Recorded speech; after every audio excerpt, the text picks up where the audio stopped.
ejemplo, Eso está ahora está encendido. encendido y ahora está apagado. Pues ya está. Entonces,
Sí.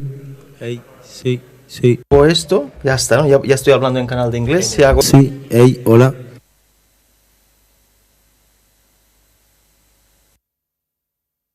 Sí, ey, sí.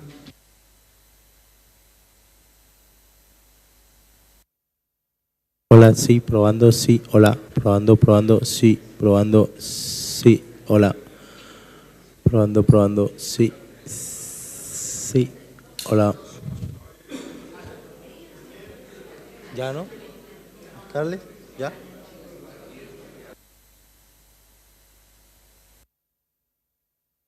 Sí.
Buenos días.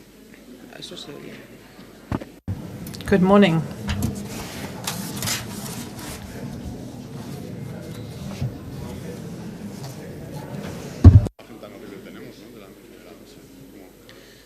Sí, efectivamente. Hola.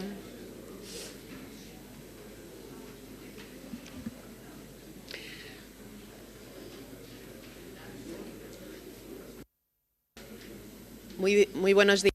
A very good morning to you. As I said, good morning to all of you. Deputy Speaker from the Senate, Deputy Speaker of the of Morocco, also the Deputy Speaker from the Arab Republic of Egypt, esteemed Deputy Speaker from the European Parliament, and also our dear President from the Lanzarote Island Council.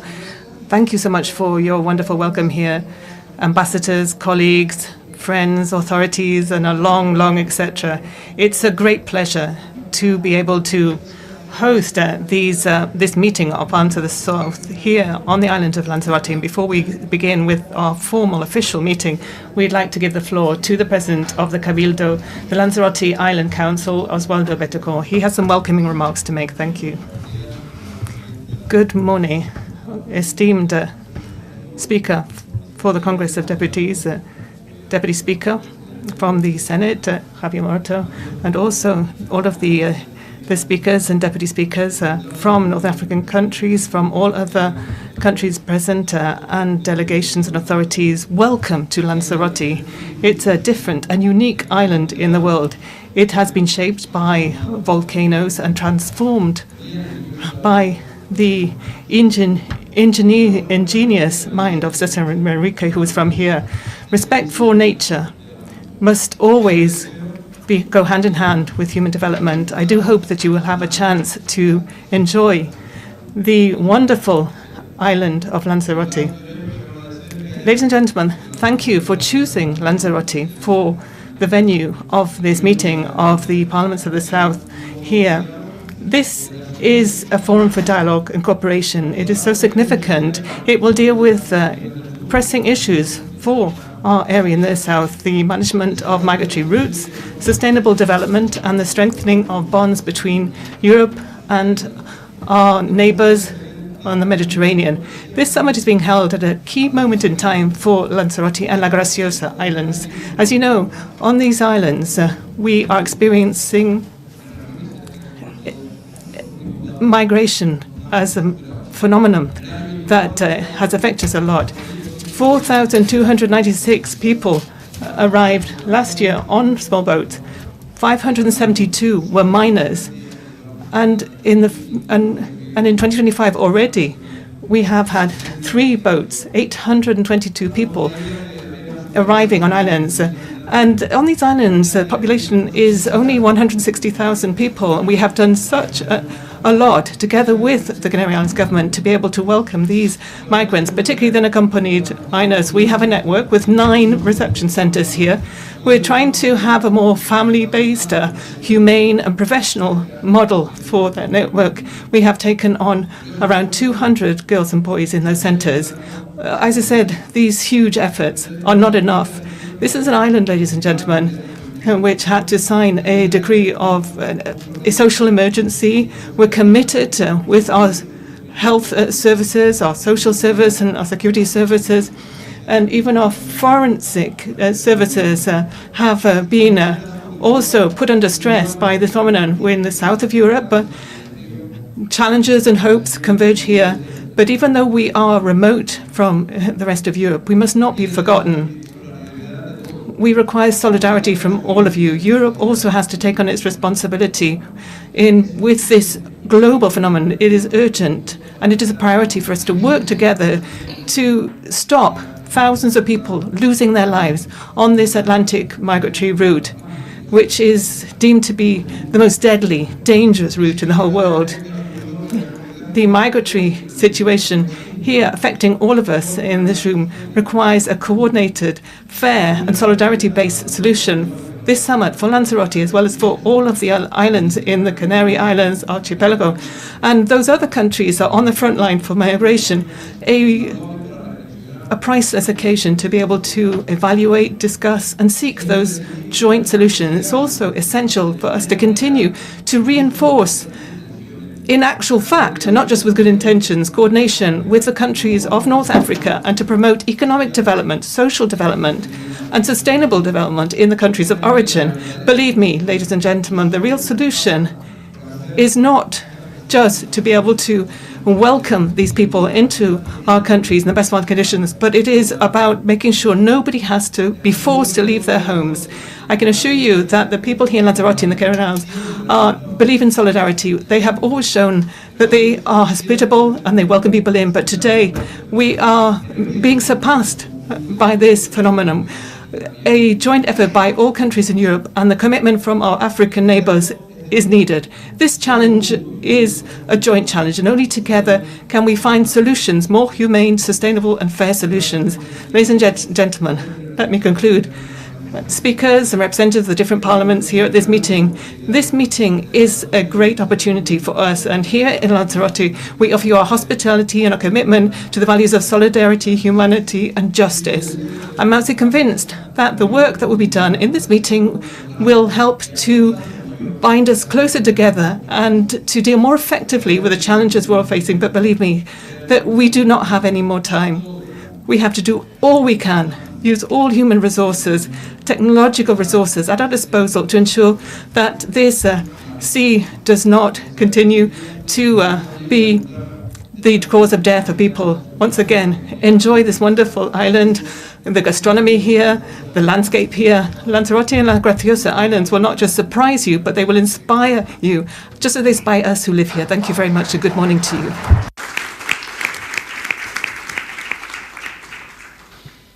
Muchas gracias.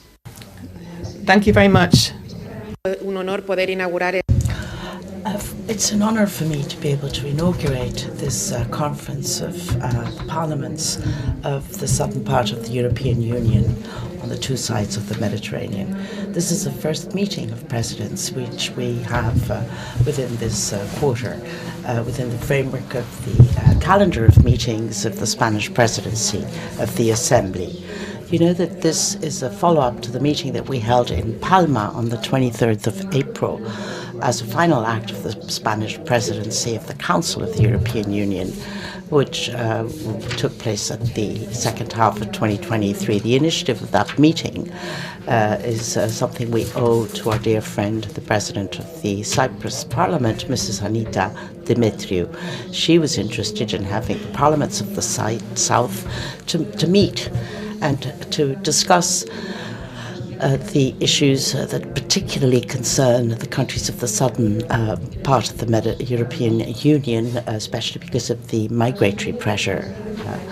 When holding the presidency of this assembly, we wanted to have the parliaments of the south represented, but also other parliaments. They are the ones that can give us a better idea of the migratory flows in the Mediterranean from a more comprehensive manner. I'd like to start that in the 60s, in the past, in the 20th century, there were more than 2 million Spaniards who fled from poverty and isolation that was drowning Spain at the time. That was a huge exodus. It was a huge movement, a migratory movement. The horizon was Europe, Germany, France, Switzerland, Belgium, UK, United Kingdom and the Netherlands. Many of them left in an irregular and clandestine way without going through the Spanish Institute of Emigration, which was the organization that organized work permits and contracts with the countries of Europe. In the first half of the 70s, over 100,000 people left per year. May I remind you that those Spaniards were people who had no resources, did not speak the language of the country where they arrived. They had no relationship with anyone and just organized themselves amongst themselves and generally worked under severe conditions. Seasonal workers, workers working in the home, miners, cheap labor in the area of construction, in the hotel services and industries, they were paid a lot less than the nationals of the countries. It was difficult for them to integrate in these countries. Some of them left for a few months and it took them over 40 years to come back. Some never came back. We need to remember, and sometimes we really need to go back to the past to understand the events that take place. And may I remind you of something that happened under the dictatorship in Spain at the end of the 50s. Our country had a lot of internal migration. Thousands of people coming from Andalusia and Extremadura, mostly seasonal workers, left their homes to try and find work in the capital.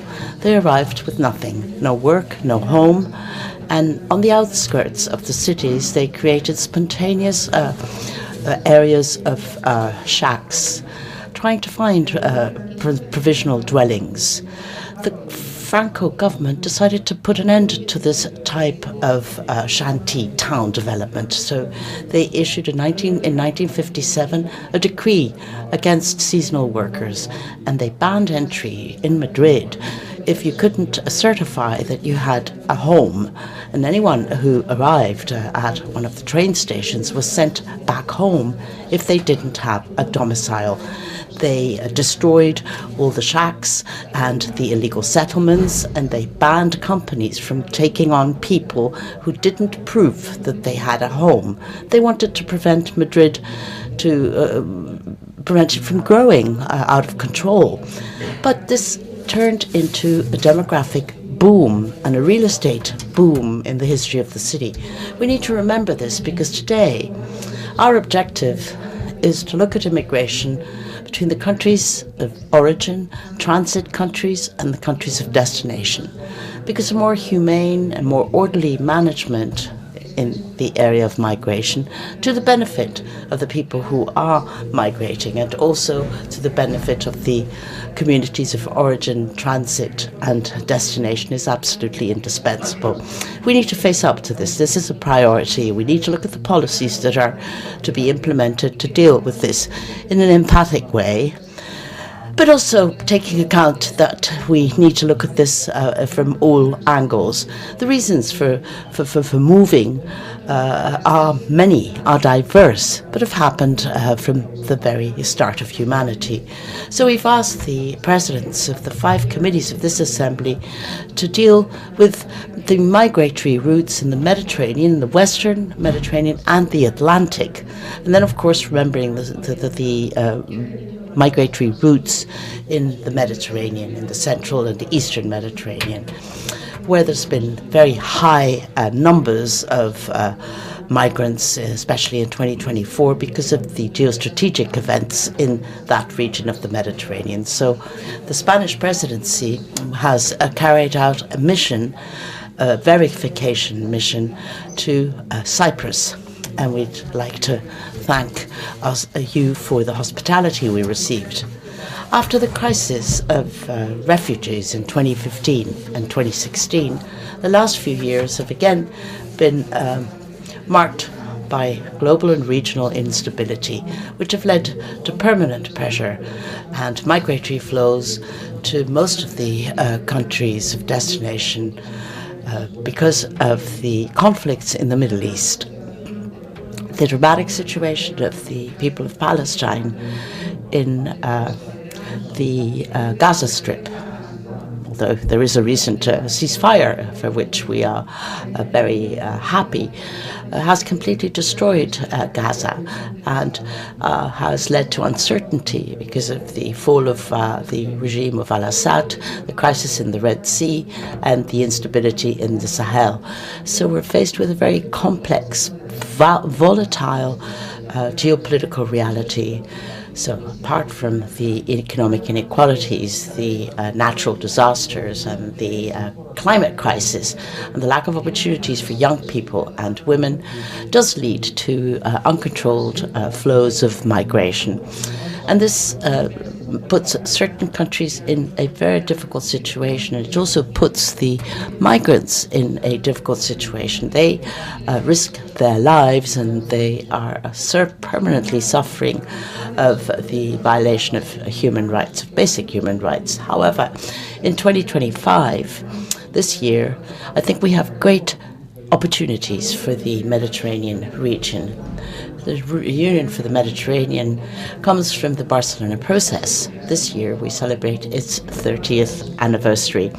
This implies that there will be more Euro-Mediterranean cooperation through the possible adoption of a roadmap, a new roadmap adjusted to the challenges, and to be adopted in the next regional forum of governments, which will be held in Barcelona in November of 2025. This roadmap will show and highlight the paper of this regional partnership to promote dialogues between the main actors of this conflict, which has led to the crisis between Israel and Palestine, both represented in this structure of governmental and parliamentary cooperation. The European Union has also started to play an important role because of the appointment of a new commissioner for the Mediterranean and possibly the adoption of the Pact for the Mediterranean in September. Moreover, we also have strategic partnerships and new agreements with Morocco and Jordan, which will be major changes, important changes in our policy of the Southern Neighbourhood policy. And then there has also been the approval of Council of the new Pact for Migration and Asylum. So, to turn the Mediterranean into an area of peace, stability and shared development is one of the objectives of the Assembly, of the Parliamentary Assembly for the Union for the Mediterranean. And this will bring us closer to this reality.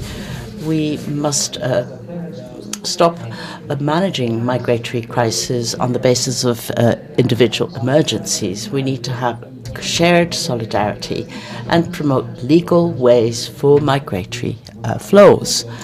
We need to approve an approach and a constructive discourse of migrations, which is an opportunity both for the countries of origin, transit and destination, and also for the migrants themselves and for their countries of origin and the countries that are taking them up. Most of the migration is not irregular. We need to understand this because there are too many prejudices. Over the last 10 years, 94% of the migrants that have come to Spain have done this in a legal way, to come and meet their families and join their families to study or to get a job. It is also important to understand that immigration is a mutual source of wealth for the countries of origin and the countries of destination. Most of the immigration is legal and is absolutely indispensable for the development of the region. Southern Europe is the area where 22% of the citizens are over the age of 65. The European Commission has drawn our attention to the fact that in 2023, 63% of SMEs in Europe had trouble finding the right people to employ. However, Africa is the youngest continent in the world, with an average age of 19.7, and 50% of the population is below the age of 25%, compared to a 27.8% of the European Union. So this is a huge opportunity to look at youth unemployment in the Mediterranean region and also unemployment of women. Women are mostly the most vulnerable victims of armed conflicts and of migratory flows. Without migrants, and we need to understand this. This is a reality and has to prevail over the hate speech. In Spain, for instance, we wouldn't be able to have sufficient workers in agriculture, in the construction sector, or in the hotel and catering business. In 2023 in Spain, we had 355,000 workers working in the homes, and 159,114 of these workers, mostly women, were regulated. But there's still 36% of this type of work which is done by people who have not have not got the right permits. Many of the people who take care of our children, who take care of the elderly, are people who are from countries outside Spain. So now, because of the memory of our countries, of the history of our country, and also because of common sense, we need to understand that the contribution of immigrants to our societies is absolutely vital and will become even more important over coming years. And this is an approach which we know can only lead to more political integration of the countries of the Union of the Mediterranean.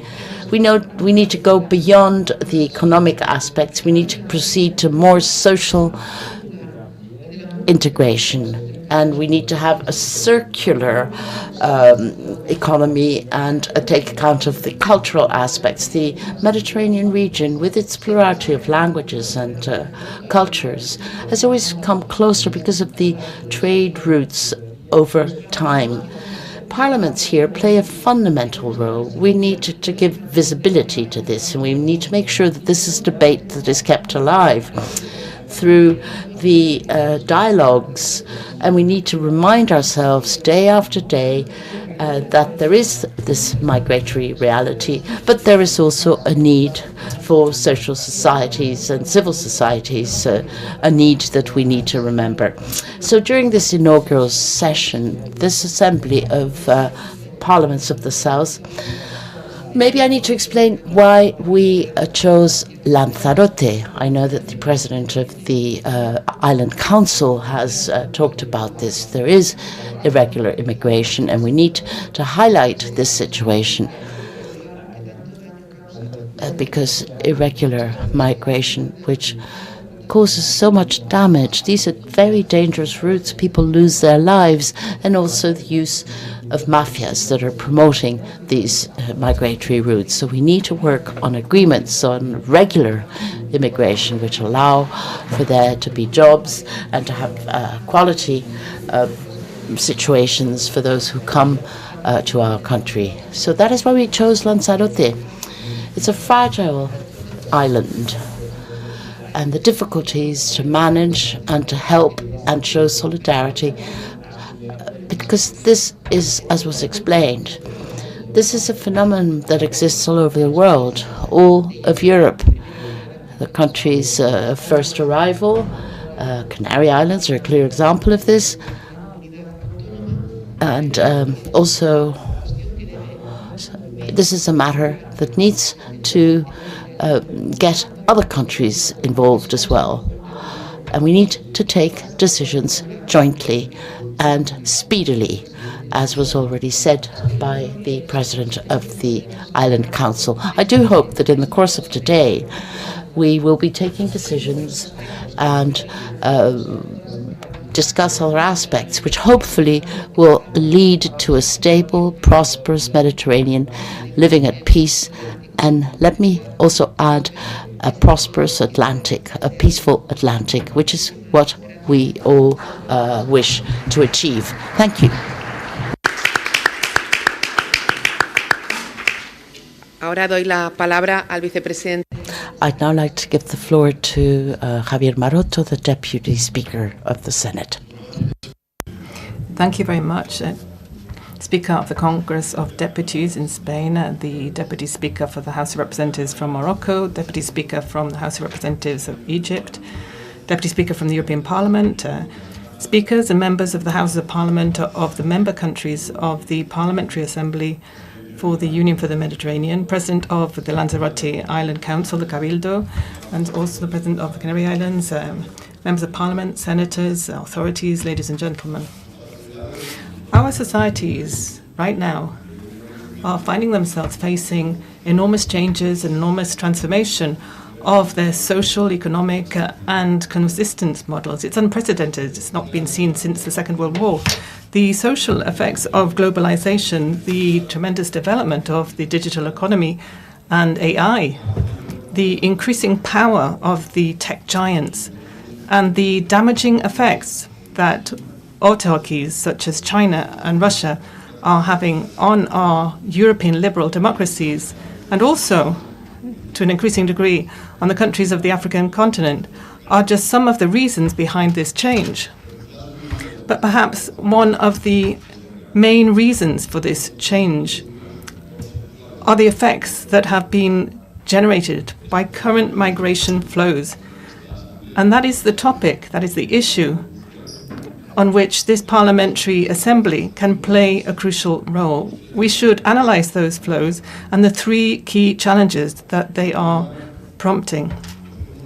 One, the migration flows that are caused by the fact that people have to flee from poverty or from war. In most cases, this means that the human rights of these people are being violated. These are migrants that are being used, deceived, and also they are being cheated on by the mafias that traffic them as if they were packages, or they've been forced to leave their countries because they are seeking asylum and refuge. They are families that have been broken up because the members, some members of the families migrate and others remain. These are victims who are experiencing extreme situations. In fact, some of them even put their own lives at risk, and unfortunately, on many occasions, they end up losing their lives in the abyss of the sea. Two, the management of migration flows in reception countries for migration entail a drain on economic resources, and often this drain was not expected and the resources are never enough.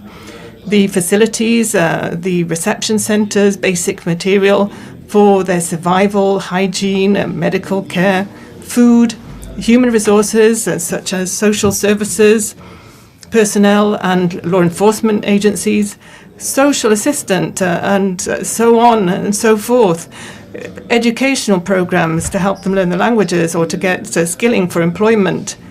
The demand for and the need to have all of these resources, of course, creates a strain on our budgets.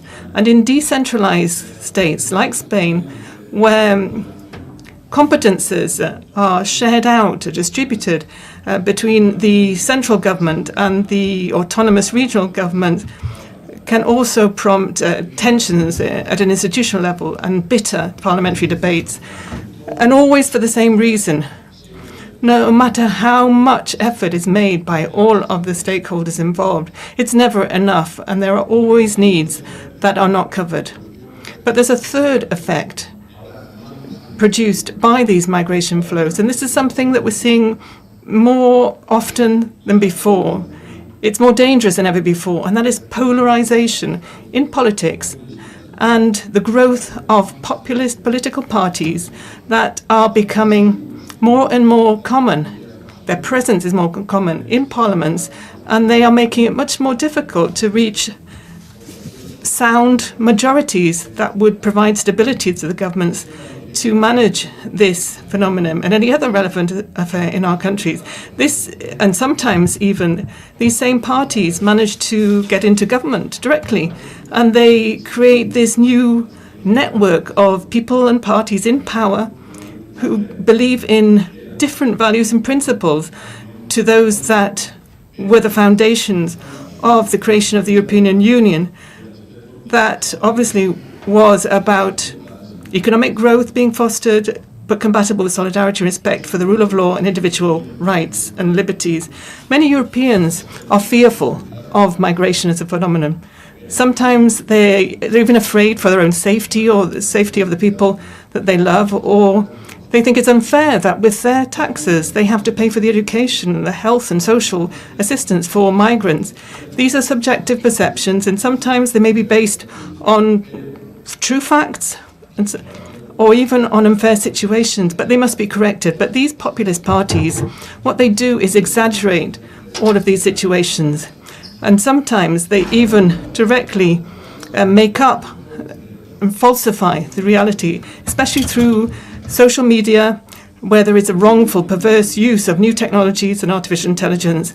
And by doing all of that, what they're doing is fostering the reluctance of some citizens towards migrants, and this turns into hatred.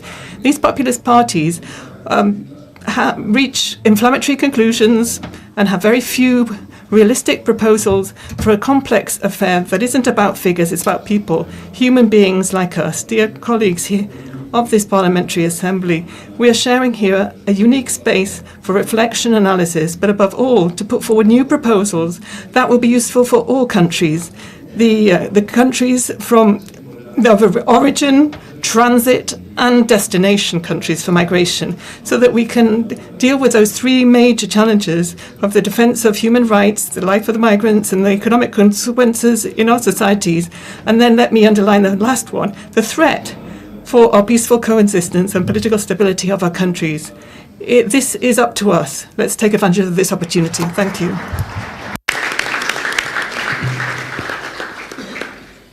Muchas gracias. Thank you, Deputy Speaker. I'd now like to give the floor to the Deputy Speaker of the House of Representatives of Morocco, Mr. Abdelmajid Fassifiri. I hope I pronounced your name correctly.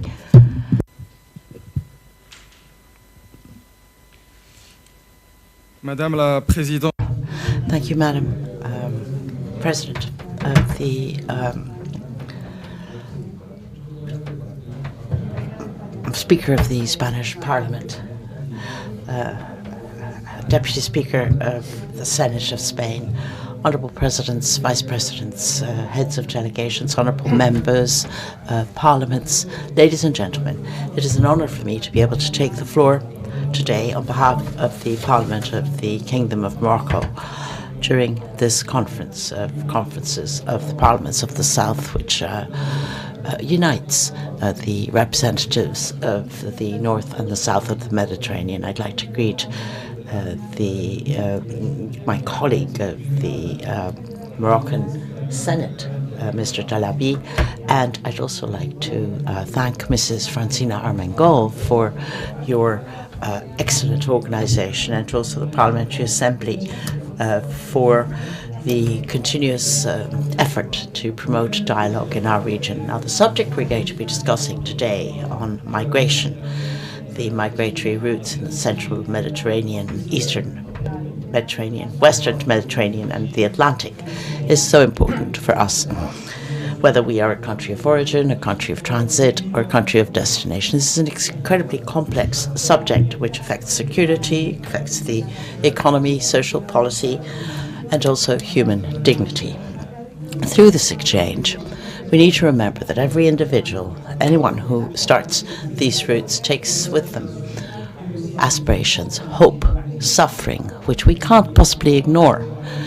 The migratory flows across the Mediterranean and the Atlantic has gone up, and we're faced with challenges, and they're more pressing challenges today because of transit countries and destination countries. Morocco is a witness of this daily issue because we're in a crossroads, a strategic crossroads between Africa and Europe, and we've seen the dramatic effect of this migration. But you cannot possibly perceive this as a human tragedy, which we do, however, see too often. It is also the reflect of the aspirations, the legitimate aspirations of thousands of young Africans and young Mediterraneans. That is why we need to look at the core root causes of this immigration. This is a fight against poverty, unemployment and conflicts, and also the effects of climate change, which clearly make the vulnerability of certain populations more stronger, because we've also seen a lot of population growth, a population from 150 million in the 80s to up to 400 million today. Today, the Kingdom of Morocco has adopted a practical and humanist approach. We've put in place a national policy for immigration and asylum based on the protection of the rights of migrants and a fight against the mafias, the smugglers. And we've introduced changes in order to regulate the migrants existing in our country and offering them a dignified life. And we also defend this at international level. Morocco is proud. In 2018, we hosted the Intergovernmental Conference for the Adoption for Immigration Pact of Safe, Regular Migration. This is a meeting that took place in Marrakesh, and this is a very important highlight.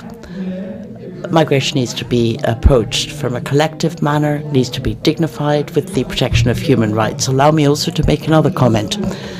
Immigration, if it is properly managed, could really be a solution to development. It creates wealth, a sharing of competences, and it allows people to come closer together. The Moroccan diaspora plays an important role in the social economic development of our country, because we get a transfer of skills, of know-how and resources. So we need to strengthen our links with our partners in Europe and Africa to create solid partnerships based on common development. We would like to offer economic alternatives, creating opportunities by investing in education, vocational training, and entrepreneurship amongst the young. So migration in the Mediterranean and the Atlantic are routes that are being used very frequently, and they're extremely dangerous. We need to fight against the criminal mafias exploiting the vulnerability of these migrants and ensure the safety of all these people. Morocco has intensified its efforts to protect its borders by respecting international commitments in the area of the protection of migrants. We've also strengthened cooperation with neighbouring countries to fight against the human trafficking mafias, and we'd like us to see more support and more help from our European partners. So this management of migrants cannot possibly looked at only from the point of view of security. We need to look at legal immigration mechanism to make it possible for people to travel in an orderly fashion, creating opportunities for the young, who are, after all, those who could possibly benefit most from this immigration flow. So we need to carry out solutions with a collective approach. We need to shoulder the responsibility to make sure that this immigration is not only safe but also profitable for our societies. The Kingdom of Morocco will continue working with our partners in Africa and along the Mediterranean to create and build bridges and together show solidarity and make sure that immigration becomes a sustainable development driving force. And I'd like to thank you for your attention. I hope that we will have very fruitful debate in the course of today. Thank you. Muchas gracias, señor. Thank you very much, Deputy Speaker. Let me give the floor now to the Deputy Speaker from the House of Representatives of the Arab Republic of Egypt, Mohamed Aboulin. You have the floor when you're ready.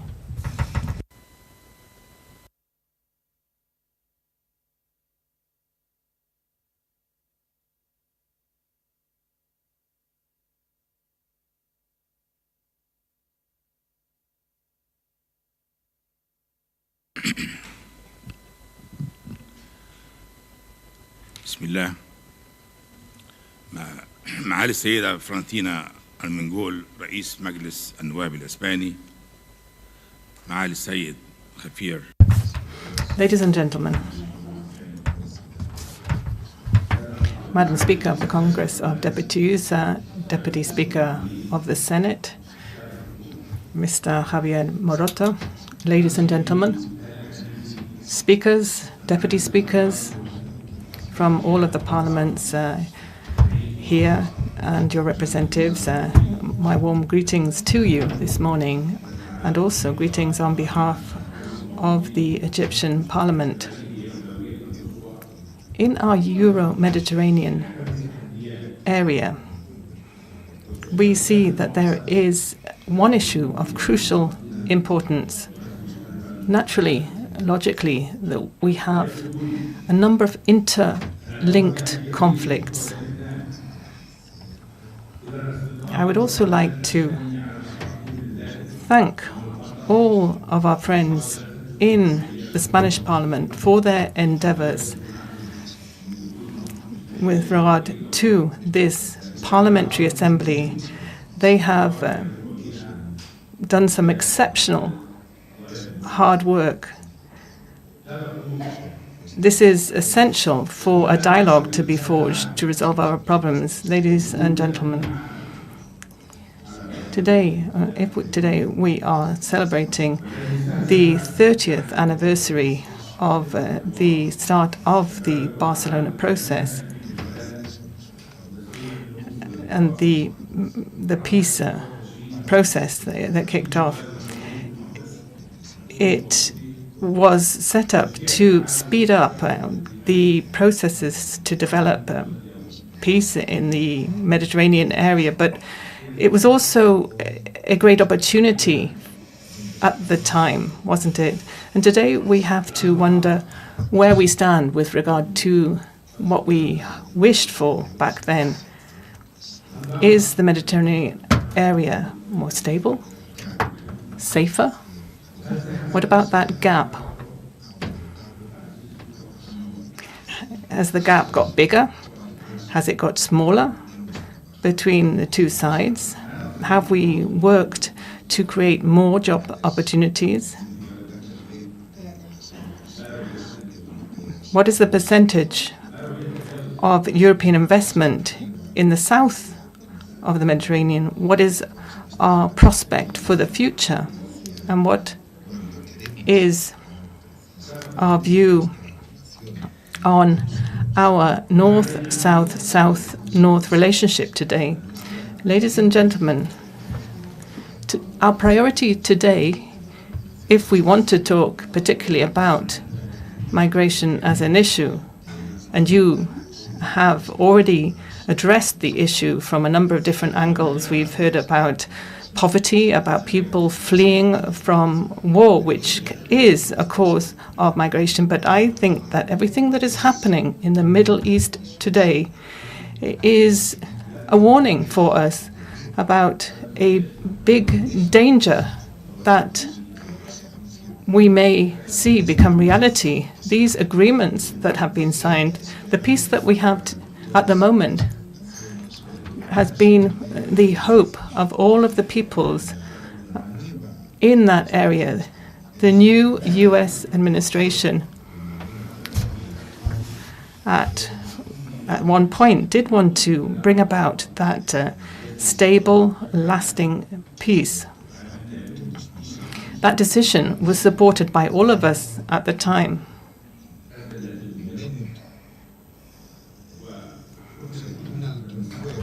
A ceasefire that would put a stop to this disaster.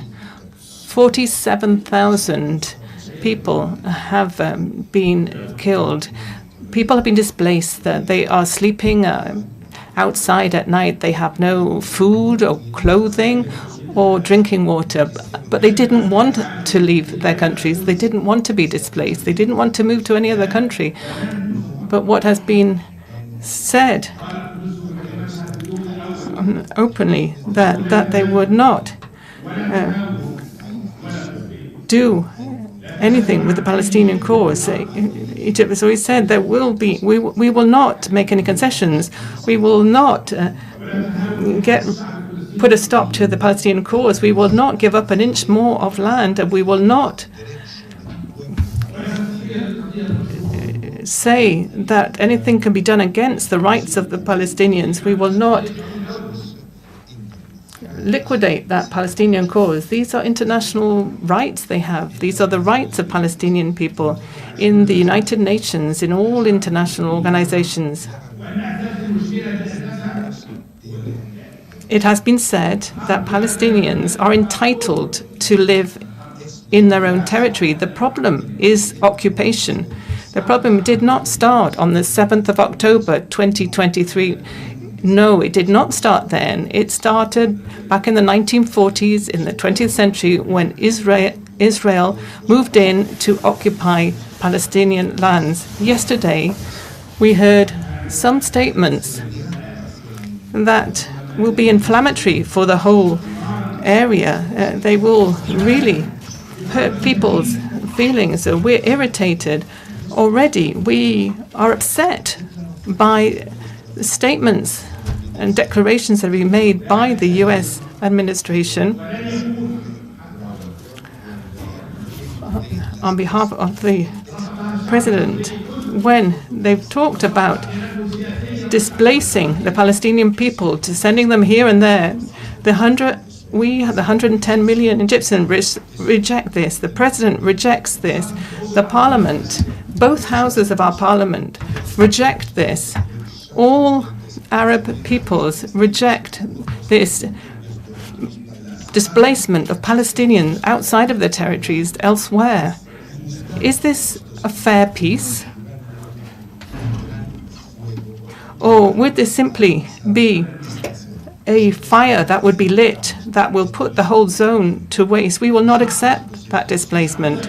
We, as Egyptians, 110 million Egyptians, do not accept those displacements. Israel has to go back to the 1967 border. There may be two states, Palestine and Israel, two states that will live in peace. There may be full recognition of Israel. There may be relations between them. We could talk about where to move towards a full, fair peace. What happened yesterday was a threat that may trigger a danger that will really light up the whole area. Ladies and gentlemen, you know what these declarations mean. No solution for the Palestinian cause will ever include displacing Palestinians to Egypt or to any other Arab territory. This is the fifth war between Palestinians and Israelis. It's a 15-month-long war. Has Israel won? Has Hamas won? They've all lost. There are no winners here. They are destroying the lands. They are killing people. It is a ball of fire. And they have to understand that.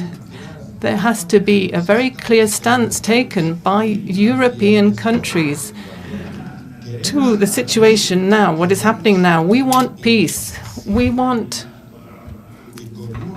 economic interaction for the whole area, true economic development. That is what I wanted to say to you today. That is my statement. Yes, we're all following what's happening. The exchanges of prisoners, and months ago, Egypt was part of the meeting that was held with Europe, with commissioners. There was a delegation from Egypt. There was a dialogue between North and South. There were 49 projects entailing $50 billion. That is the framework that should become more widespread so that we can include the whole Euro-Mediterranean area. Only by doing that would we be able to use all of that added value for our neighboring countries, agriculture, trade, industry, in areas and sectors such as renewables. Therefore, the most important thing, we don't want assistance and help from the North, you see. We want projects where farmers can learn, projects where somebody who has just graduated or done a vocational training course that can also learn. We want a relationship that is a win-win situation for us all. We believe that the time is ripe. It is time to kick off this phase. The Madam Speaker from the Congress of Deputies yesterday said that in Grenada we will be talking about other topics, other issues, about how to implement complementary policies. There may be different viewpoints, different perspectives about this, but let's talk about the future of the North and the South in the Mediterranean. There needs to be new initiatives that will be advantageous and beneficial for both sides of the Mediterranean. Other mechanisms are possible to achieve what we want. There needs to be political communication through the media, communication with parliaments, with new parliaments, even other parliaments in the East and the West. Historically, we cooperated with all countries in the world. But there are huge challenges facing us today that we have to deal with. So the future meetings, the forthcoming meetings, will be extremely important meetings. I am a member of Parliament. I have a long track record there, and for 25 years I have been involved in the Parliamentary Assembly. In 1995, I was there. I was there at the time of the declaration on the Barcelona process. But all of those initiatives have never got far. They have always been curtailed. Today, we need to have a very clear-cut goal. If China has been able to carry out massive projects, why can't we do that? China did really say exactly what it was going to do. It's reached its objectives. Even when they were time-bound, they have done everything that they said they would do, setting up Parliament specifically for it. So all of these goals that we would like to achieve could perhaps get support from financial institutions. What we want is ideas, new ideas, not traditional ideas. We need to think out of the box, move away from the typical patterns. Africa needs to play a different role. It needs to play a role that is not the role of the past. Africa has tremendous resources, and it could be an added value element for countries to the north of the Mediterranean. I do hope that that meeting in Granada will make us stronger than before, and we can achieve what we all want to achieve, which is fair peace and lasting peace.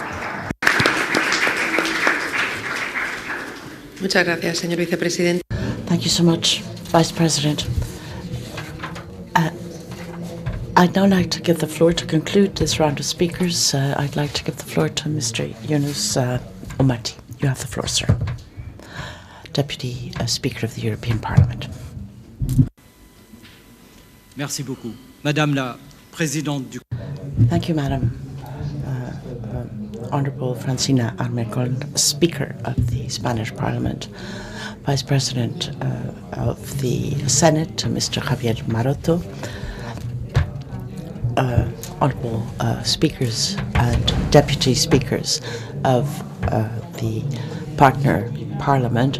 It is for me an honour to represent the European Parliament on behalf of the President of the European Parliament, Mrs. Roberta Metsola. It is with great pleasure that I speak before you, and I thank the Spanish Presidency and especially Mrs. Francina Armengol for the very warm welcome we have received. Now, immigration, I think, is the biggest challenge of our generation, and it is closely linked to a demographic revolution which is taking place right under our eyes. I don't want to give you any figures, but do remember that the world population, according to the UN figures, 8.4 billion, and we will have 4,000 billion in 2100. So if you look at the African continent, we will have from 1.5 to 4.3 billion inhabitants on the African continent. In the European Union, the population, however, will remain stable or possibly go down. 420 million inhabitants in Europe. And for the two sides of the Mediterranean, we will move from 550 to 800, or possibly 900 million inhabitants. That's the reality which prevails. And this is something that's happening under our very eyes today. And this will, however, lead to disorderly situation. We do have the memories of the refugee crises in 2015, where citizens have been extremely concerned by all of these problems. And today the challenges are even higher, because we have uncertainty in the Middle East, and then we have problems around the Red Sea, the civil war in Sudan, the instability which continues creating irregular immigration at a very high level. And this also leads to this is also influenced by the coup d'etat in the Sahel countries. So the situation is very critical. Even on our continent in Europe, the illegal war in Russia and Ukraine has also led to the largest immigration flow since the Second World War. Around 4 million inhabitants have taken the paths of exodus. On the other side of the Mediterranean, the situation is also very urgent.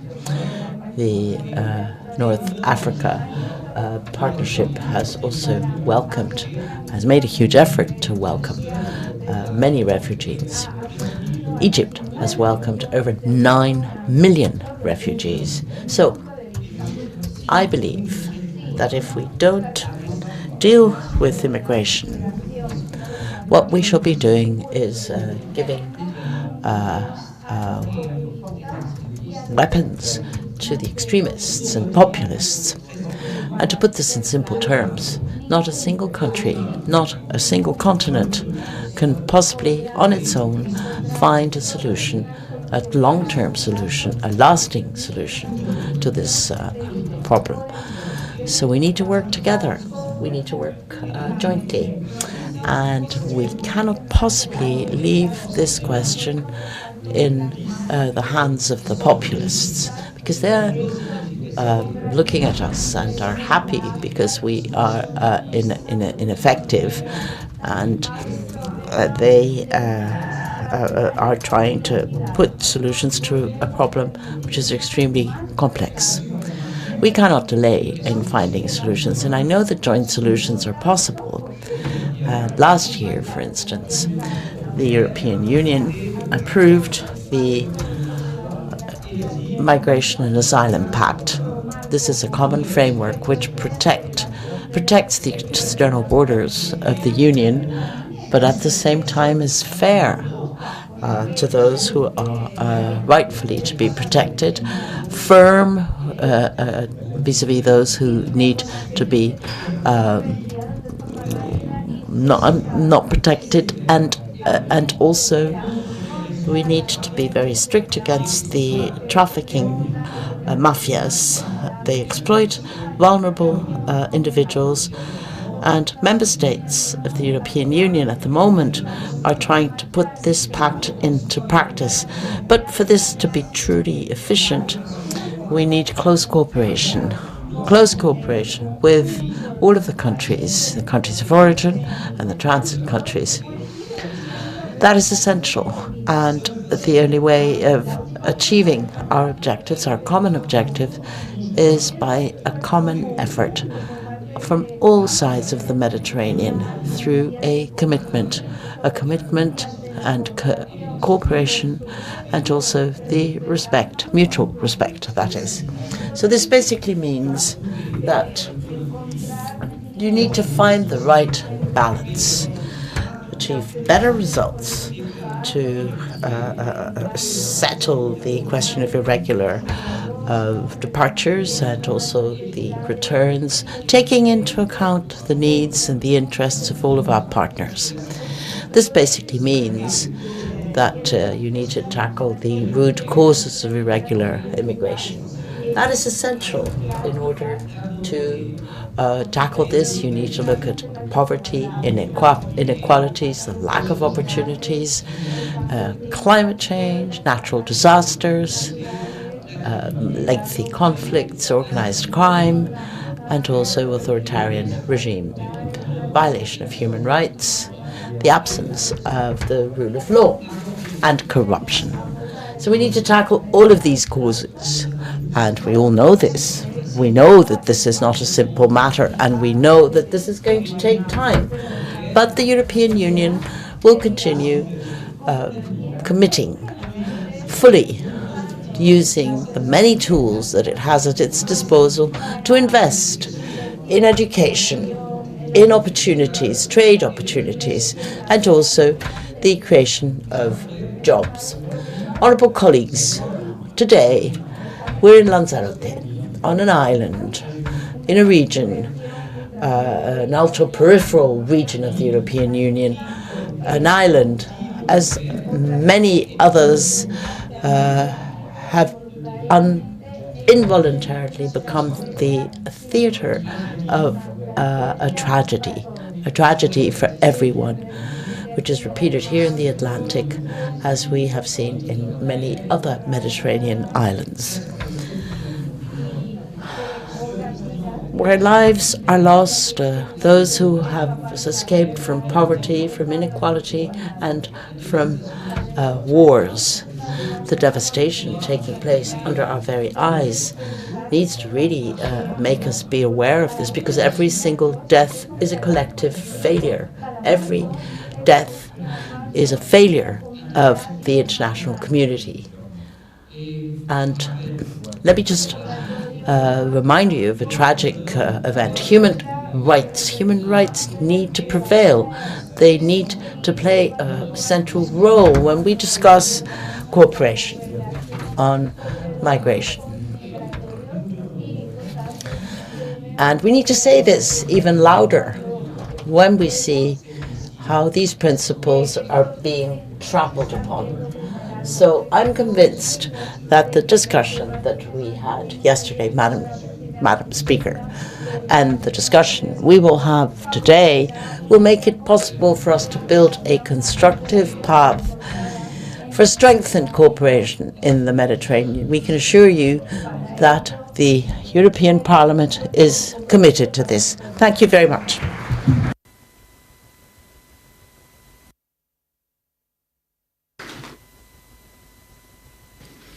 Muchísimas gracias, señor Omar. Thank you very much, Mr. Omoji. What we'll do now, if you agree, is to take a short break. It has to be short because we're slightly behind time. We'll take our family photo and then we'll start the session again at 12, because it is important for us to have time to listen to each other. So there are lots of interventions still to come. So we'll be coming back at 12. Thank you.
Bueno, esperemos que la otra gente.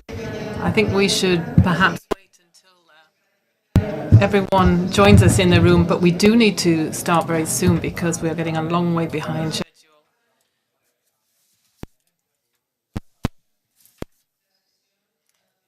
So we're starting our main session, our central session, which is called the Western, Eastern, Central Mediterranean Atlantic Migratory Routes. We have 3 guest speakers for this session. I do have to apologize on behalf of the Minister for Inclusion, Social Security and Migration.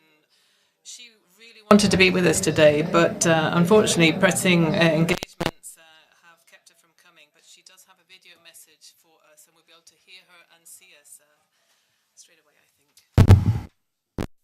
Buenos días a todos y a todas. Good morning to all of you. Firstly, I have to say I'm so sorry. Because of pressing engagements, I couldn't be with you at this very important meeting. Thank you for giving me the chance to at least send a video message to you on this subject of the migration routes for the Western, Eastern, Central Mediterranean and Atlantic. This is something that is a challenge for all of us as politicians and human beings. Migration is inherent to humanity. The conflicts, climate change, economic difficulties in countries of origin have increased the pressure that there is in the Atlantic. And this is, as I said, a challenge for all of us, and we have to act responsibly to deal with this issue. Spain, as a bridge between Europe, Africa and Latin America, takes on its special responsibility here on this question. Here in our Ministry of Inclusion, Social Security and Migration in Spain, we take a cross-cutting approach, a holistic approach. We have 3 main objectives. One is to save human lives. Spain has reinforced its maritime rescue service and humanitarian relief services. We work together with international organizations to ensure that people who are in transit receive immediate protection. 2, we want to promote regular, orderly, and above all, safe migration. We do that by collaborating with countries of origin, Mauritania, Gambia, Senegal are 3 examples, countries with which Spain has reinforced its cooperation to combat those illegal trafficking groups and to promote circular migration. 3, promote integration and social cohesion. It's not just about handling and managing the arrival of migrants. We have to make sure that the people who arrive can contribute to the economic and social fabric of our communities. One example of that is the passing of a regulation on foreign nationals to help them get jobs, to have training, and to have their families together. This alliance with the Mediterranean is important so we can deal with the structural causes, root causes of irregular migration. That is why meetings like the one that's taking place today is so important, to be able to work towards a common response to this challenge, which, as I said before, is something that affects all of us, because multilateralism and co-responsibility have to underpin these solutions. Spain stands ready to do that, but only with active cooperation can we achieve this. We will build a more inclusive, more human future. I send you warm greetings and I wish you all the best for the conference.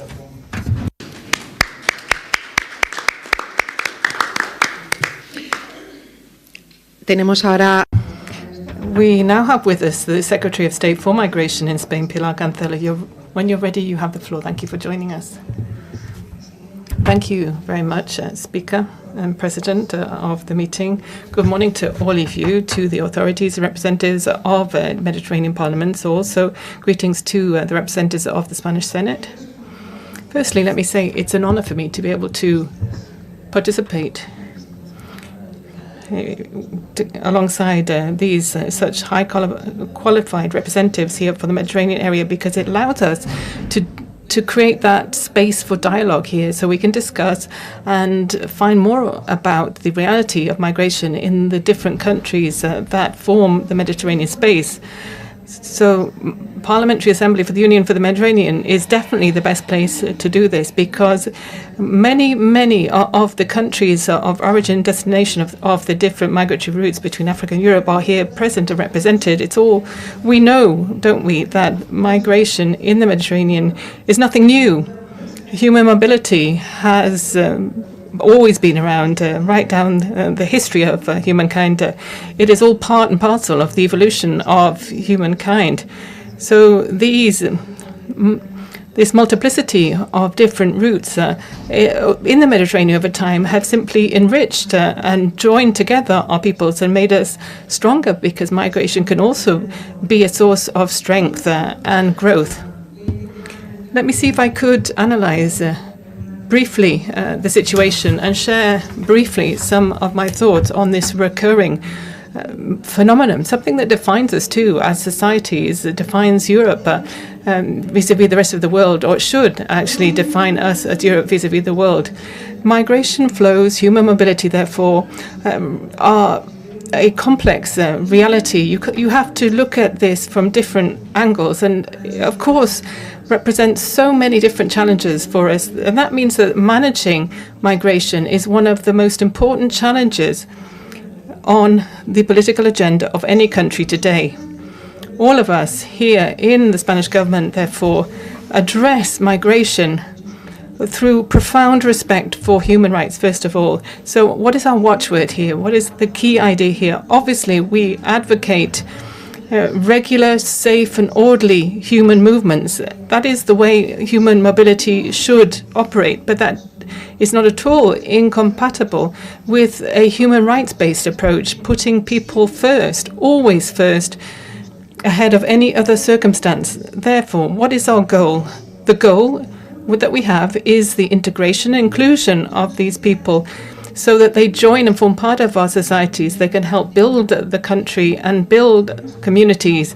That is where we can use the word social cohesion and welfare. So this is our starting point. This is our initial premise. Of course, we are concerned about the current debate and how people are talking about immigration. Certainly, different political forces in Europe, in the world, in Spain. Hate speech against migrants is the minimum common denominator of extremist ideas. People who are fleeing poverty or hunger or any kind of violence cannot simply be seen as a threat. Therefore, I'd like to focus the debate on how we manage migration, the migration we have, before we actually refer to these people simply because they are only migrants. First of all, I have to remind you all that for many years, Spain and Spaniards have been part of a country that has had immigration. Now we receive those migration flows. Migration can also represent a wide array of opportunities. Europe could see it as a solution to its demographic problem. We are an aging continent with very low birth rates.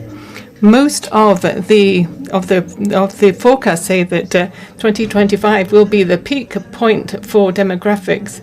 So as of this year, there will be a decline in our numbers, and we will get older. By 2030, half of the population will be older than 65. That is 10 points higher than over the next 25 years.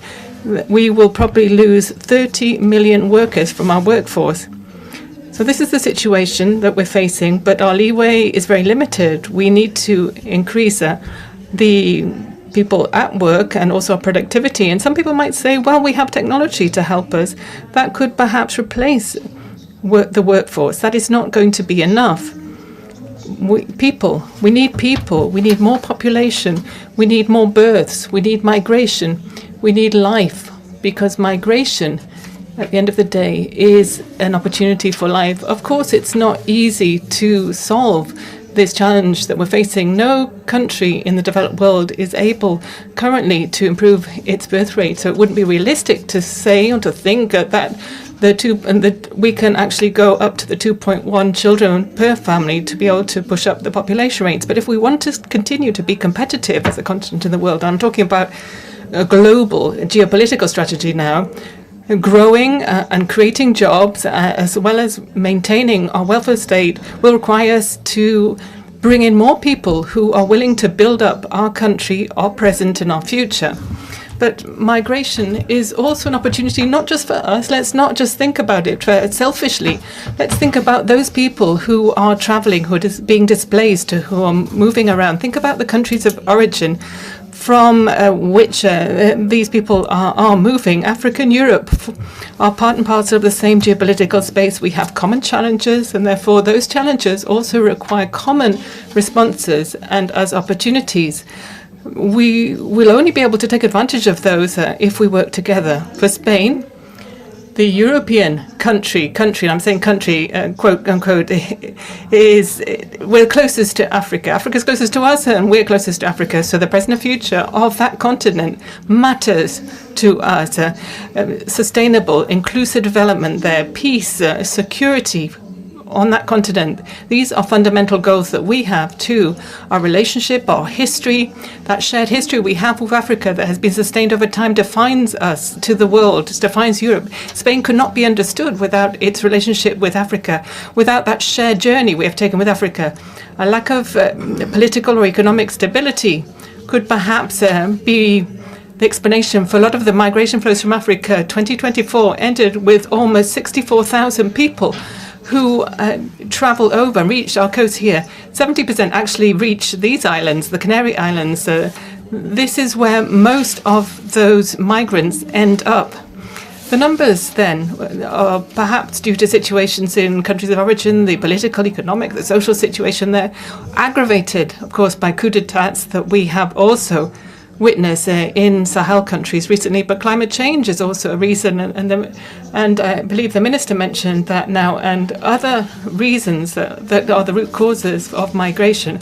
Most of the migrants that come to Spain across the Atlantic from Western Africa, and that is the main way that irregular migrants come to Spain, even though, as you know, it is one of the most dangerous routes in the world, together with the central Mediterranean route. Apart from the central Mediterranean route, those that come from Africa, most of them either come to the Canary Islands or they go through the Western Mediterranean.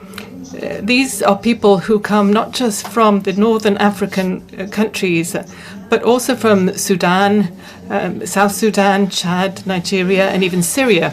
Europe needs to be aware. We all need to be aware of the fact that the huge chunk of our future is at stake in Africa, that huge continent where 1.2 billion live, and that figure will be doubled by 2050. By then, by 2050, nearly half of the under 18-year-olds in the world will be Africans, with the challenge that entails, because jobs will have to be created for that growing population. The World Bank forecasts that the contribution of Africa to the GDP in the world, it's 3% today, will end up being 6 times as much by 2050. Therefore, we need to address this challenge together with the African countries to be able to better manage illegal migration, this phenomenon, because we need migration. We need a safe, regular, orderly migration. And we also need these people to be able to build our future. So I think the cornerstone is dialogue, cooperation, working together.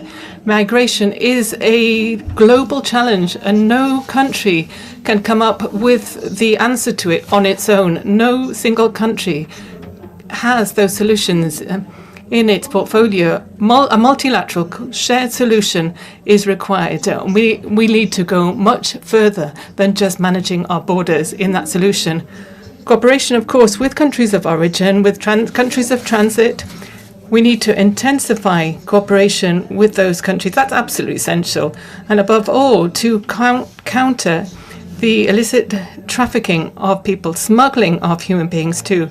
And of course, we need to cooperate among ourselves as the EU countries, strengthening our position together. And we need to apply the European Pact for Migration and Asylum and seek that integrated management system.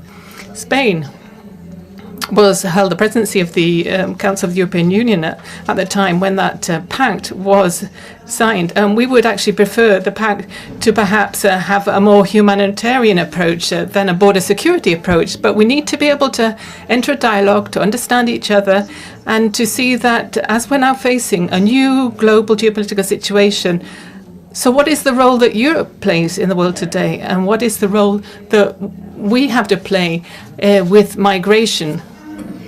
Spain at one point in time was a country of transit. People were travelling through us to other European countries, but now we are the country of destination of these migrating flows. Over the last 25 years, we, instead of 1 million migrants, we have more than 7 million migrants in our country, and over that same period of time, it's true that the Spanish population has increased from 40 to 49 million. So that is more than 8 million people in 25 years. That is increasing the population, and a high percentage of those people have come to Spain from outside of Europe, from Africa, and also from Latin America. So if you add to that the fact that Spain at the moment is recording high stability, employment, and economic performance rates, then there is a direct relationship, isn't there, with this situation that we're facing. Of course, more people are migrating always to those countries where there is a better standard of living, because what is migration at the end of the day? It's the quest for a better life, isn't it? So we are aware of the fact that we have to work hard and promote those safer, orderly migration routes. That is why we are hoping always, and we are open to this, to consolidate our relationship with the African countries. There are lots of cooperation protocols, agreements that we're working on a day-to-day basis with those countries, and we also have that open dialogue with the countries, the African countries behind the Atlantic route. But we need to also have cooperation mechanisms from Europe. So Europe has to actually apply those commitments, do something about those commitments that is made to Africa. You can't just make the commitment and then not follow it up. So these are also things we have to do. Think critically about our own actions and positions in Europe. Therefore, let me finish by saying, to deal with this challenge, there's just one solution, and that is dialogue and cooperation between Europe and Africa on a constant, constructive basis. It has to be horizontal. It cannot be vertical at all.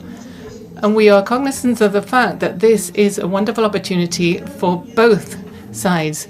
We have to grow as countries, have higher levels of welfare. We need to be stronger, and we can do that when our societies are inclusive, when they're diverse, because if you have that sort of a society, you are richer, you have the wealth of diversity of humanity. Thank you. Muchísimas gracias, señora Cancela. Tiene ahora. Thank you. Can I now give the floor to the Secretary General of the Interparliamentary Union, Mr. Martin Tungong. You have the floor, sir. Madam Speaker, thank you very much for giving me this opportunity, and thank you very much for the warm invitation to participate in this forum here in this beautiful city of Lanzarote. This is my first visit to this part of the world, and I'm very pleased that I have that opportunity to be here. And let me also recognize the Vice President of the Senate. Both of you have been very gracious in hosting us here.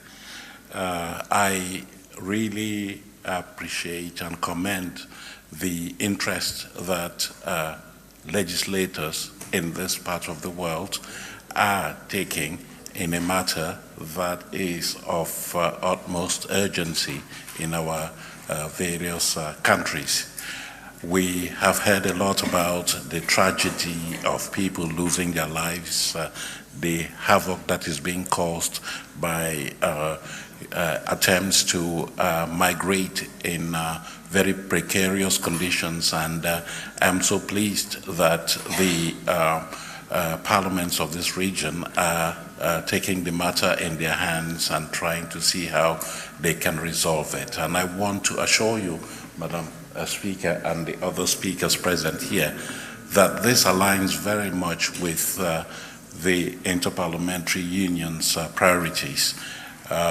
We are there to support the efforts of legislators to grapple with something that it goes to the very core of the human rights of people across the world. So you can be sure that as I listen to your discussions here, I will take your conclusions back to the mother organization, the Interparliamentary Union. In fact, over the past decade, we have been paying particular attention to migration.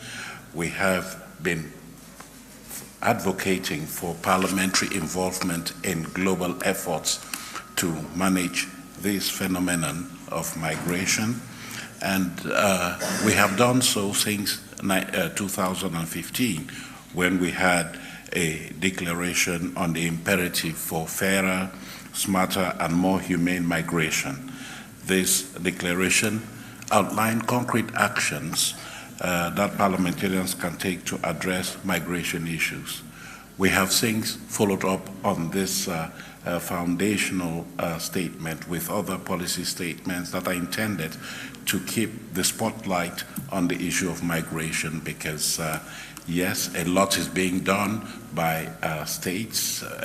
We've had examples of what Spain is doing here. We had earlier on today the president of the Cabildo of Lanzarote saying how they were managing the crisis here on the island. And I've had separate discussions with speakers of parliament present here. Each country is making a determined effort to manage the tide of migration in a way that is very robust and effective. And I believe that, and that is what I believe, what many speakers have said, that we cannot do it alone. We have to work together, and partnership is the name of the game. Partnership based on solidarity. I think I've heard that word, solidarity, mentioned here on a number of occasions. So I come here to plead for more robust action by legislators, parliamentarians, because, Anita, you said a moment ago, you have the powers. You have the powers to make things happen. You can devise the policies that help to manage migration in a very effective way. You have the purse strings, you can provide the resources, you can oversee government action in implementing the policies that have been put in place. So I would like then to launch this appeal to all of you to use their constitutional powers to make a difference, because we are dealing with human beings. And if you may allow me just a few seconds to say, and I want to echo what the Secretary of State of Migration said, and she was preceded by the President, the Minister of Inclusion, and others, that we need to address the root causes of migration. Yeah, it's good to address the consequences, but it's even better to look at how we can make it unappealing for people to want to leave their countries to go out to seek better climes. And I would want to agree with those who have said that it is important for parliamentarians or legislators to look at providing material financial support for development in the countries of origin, increasing investment, promoting functioning democratic states.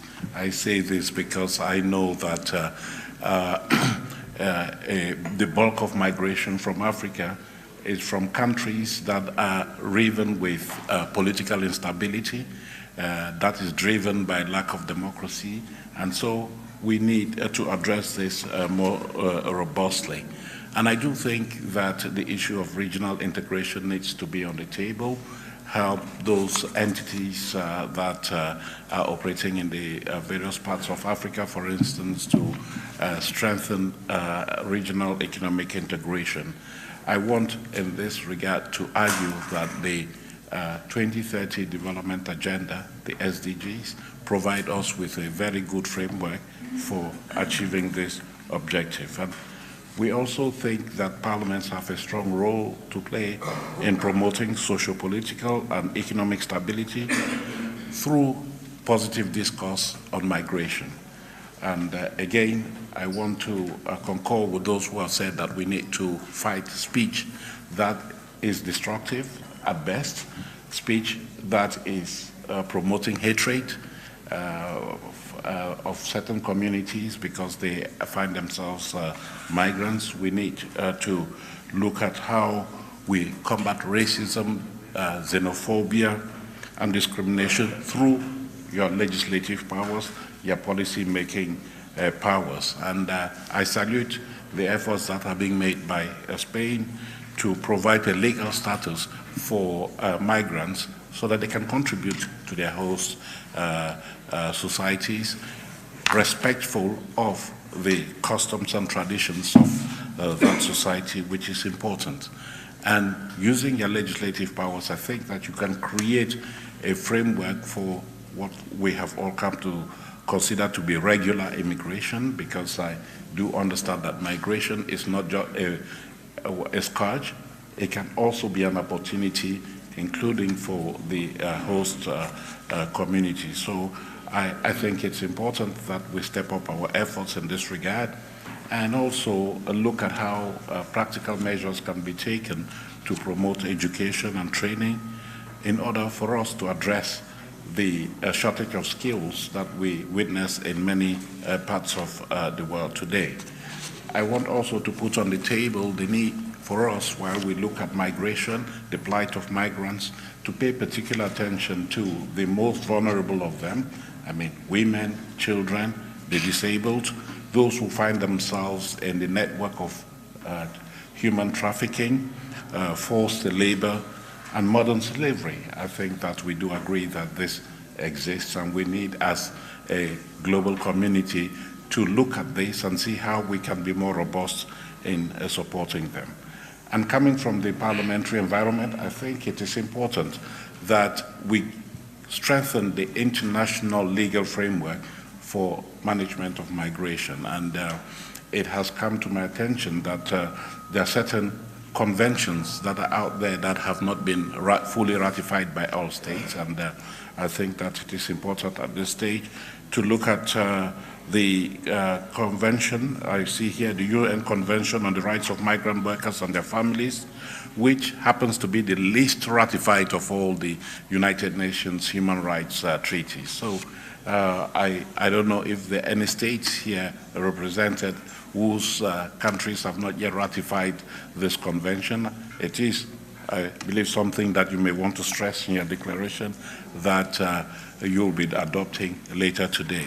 So, Madam Speaker, I conclude by saying that I am, to use the fashionable word, in solidarity with you. I bring the solidarity of the global parliamentary community to these discussions, and together we can work to manage this phenomenon, which is a cause for concern for all of us, but we want every day and increasingly to see it as an opportunity rather than a scourge or a problem, so to speak. So, Madam Speaker, once again, thank you for the opportunity.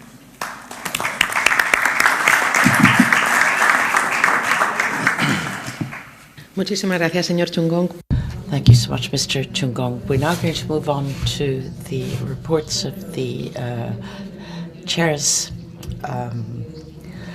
of the different committees. We're going to ask the chair of the Standing Committee on Political Affairs, Security and Human Rights, Mr. Giuseppe Antocci, take the floor, please. You have the floor, sir. Thank you, Honourable Speaker, Honourable Members. Well, it is an honour for me to take the floor here today and to share the conclusions of the round table held on the 12th of December 2024, where we had representatives of 6 parliaments and 2 academicians to talk about the policies, migratory policies on the 2 sides of the Mediterranean. This was an ad hoc delegation of the 5 chair of the committees of our Parliamentary Assembly, where welcome Mrs. Darin, Teixeira, Petrucci, myself, and Ndu spoke to people from Egypt, Morocco, Mauritania, and Turkey about the present situation in the region because of migratory flows. Our debate started by talking about the challenges related to safety and security, the problems in Sahel, in the Red Sea, Gaza, Lebanon, Syria, Yemen, Sudan. Well, this is all very closely related to the phenomenon of migration. These conflicts cause areas where there is no government and where you have more smuggler, human trafficking. Millions of people do not have a right to security and to health issues. The problems in the Middle East and in the Sahel, we need to solve them, because without peace, these migratory flows are going to be very difficult to manage. We see that we need to supply human aid to the people suffering from wars, to build political solutions which protect civil rights and the respect of international law. And one of the subjects that came up regularly was to face up to the root causes, the disparity in the development of the country of origin, and this because of climate change, lack of energy, lack of water.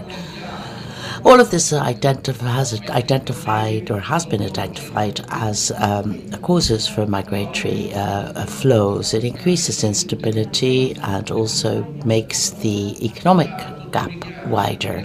We've seen that immigration is not just simply an isolated challenge. It is related to more social issues, for instance, to improve education, and especially education of women in scientific subjects that would promote the development of the economy in these countries. We also received a lot of information from different countries as to how they are dealing with these subjects. National efforts are important, but they need to go hand in hand with strategic international cooperation. This is shared by all participants. We believe that the management of migration flows needs to take into account human rights. We need to make sure that there are dignified conditions for immigrants. We need to fight trafficking, and we need to promote legal routes which offer security and opportunity. We have a moral duty to act to ensure that every individual, independent of their origin or the condition they're in, have access to fundamental rights. The conclusion is that the issue of migratory flows is one of the most urgent and more complex issues that we need to deal with. I mean, Mediterranean has been an area of hope, but also a theatre of human tragedy, which we cannot ignore. To manage this migratory flow is not just a technical issue. It's a question of human dignity and of social justice. Cooperation between sectors, development, environmental sustainability, and conflict resolution is not just something we should wish for. No, it is something that is absolutely necessary to have a Mediterranean that doesn't divide but unites. A Mediterranean where the respect for human rights is the basis of any policy, where cooperation will turn challenges into opportunities. Thank you very much.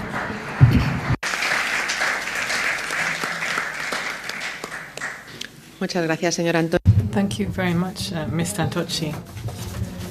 Now we'll move on to those interventions from the speakers of parliaments and heads of delegation. First of all, from the Speaker of the National Assembly in France. She wasn't able to join us in person, but she sent us a video message that we will hear now. Ladies and gentlemen, speakers and President of the Assembly in Lanzarote, in the heart of the Canary Islands, it's impossible to turn our eyes away from this burning reality. Immigration is one of the crucial challenges of our century. From the Mediterranean to the English Channel, France is also facing this huge challenge. We're sharing the same issues as you are, and often we are weeping over the same tragedies. Once again, at the start of the year in the Canary Islands and in the English Channel, we always say the same thing. Our seas cannot remain cemeteries. They can't continue to be graveyards. And together we have to do a lot more to urgently with this situation. We have to continue to work together. And that is the whole issue that you're discussing in this conference. I myself would like to share 3 key messages with you. The first one is migration should become a debate from which we pull out all the passion. It should be based on facts and not on phantoms, because migration is about being reasonable. It's not about being passionate at all. We've had enough of stigmatization and prejudice, and we've had enough of nationalism talking about things in the wrong way. Politics should not feed the fear of populism, but it should offer prospects. That is our responsibility. The second key message is that migration is such a complex and cross-cutting issue that it can't just be limited to the issue of a security challenge. In fact, migration requires us to overcome individual ministerial departments. It is at the heart of all politics. It's a social, economic challenge. It's about education, it's about inclusion, and it's also about climate change. And we know that the refugees today will become tomorrow climate refugees. Migration, at the end of the day, is a diplomatic challenge, because by definition these issues go beyond frontiers. Migration therefore requires a transnational solution, and that is my third message for you. Why? Because our Mediterranean, that sea that is between our lands, is also a sea between our peoples. If we are simply to move towards national policy, that we'll get nowhere. The good response from us would be to build a European strategy, and that is the option that we advocate in France. And we have proven that already with the adoption of the Pact on Migration and Asylum. That was a tremendous step forward.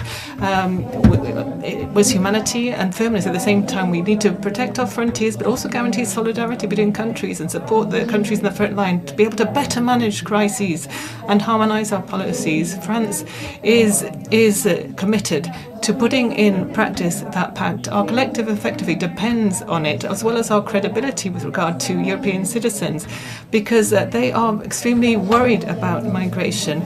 This European strategy must become a Mediterranean strategy with the countries on the southern shores of the Mediterranean. And that is why that I agree to warmly the signing of by the European Commission with that agreement with Tunisia, Egypt, Morocco, Mauritania.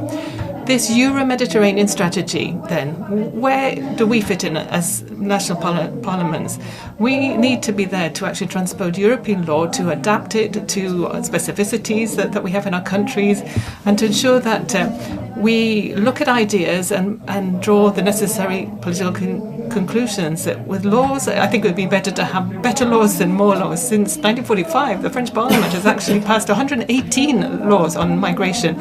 We don't really need any more laws. We need the laws to be better implemented and followed up. That is why parliamentary diplomacy is so essential. It allows us to exchange best practices and to feed a fertile dialogue between parliaments in different countries. And I'm personally committed to this. As you know, last month I went to Rabat to sign a new partnership between the French and Moroccan parliaments. So yes, the challenge of migration does require solidarity and responsibility to come together, effectiveness and humanity, action and cooperation. To act alone is to be weaker. To act together is to be successful. Thank you, and I wish you an excellent conference.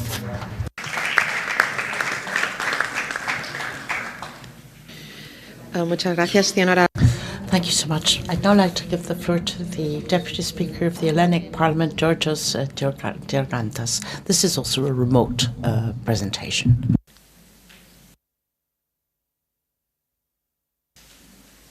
Madam President of the Spanish President, Mr. President of the Spanish Senate, ladies and gentlemen,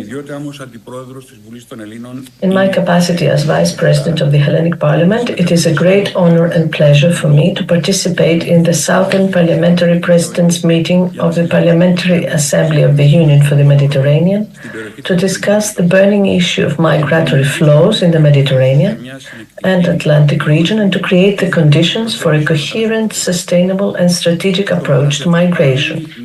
Migration remains a major major issue for both the European and African continents, and of course for the European Union. Addressing it, both in its humanitarian dimension and in the security issues arising from it, becomes more than necessary.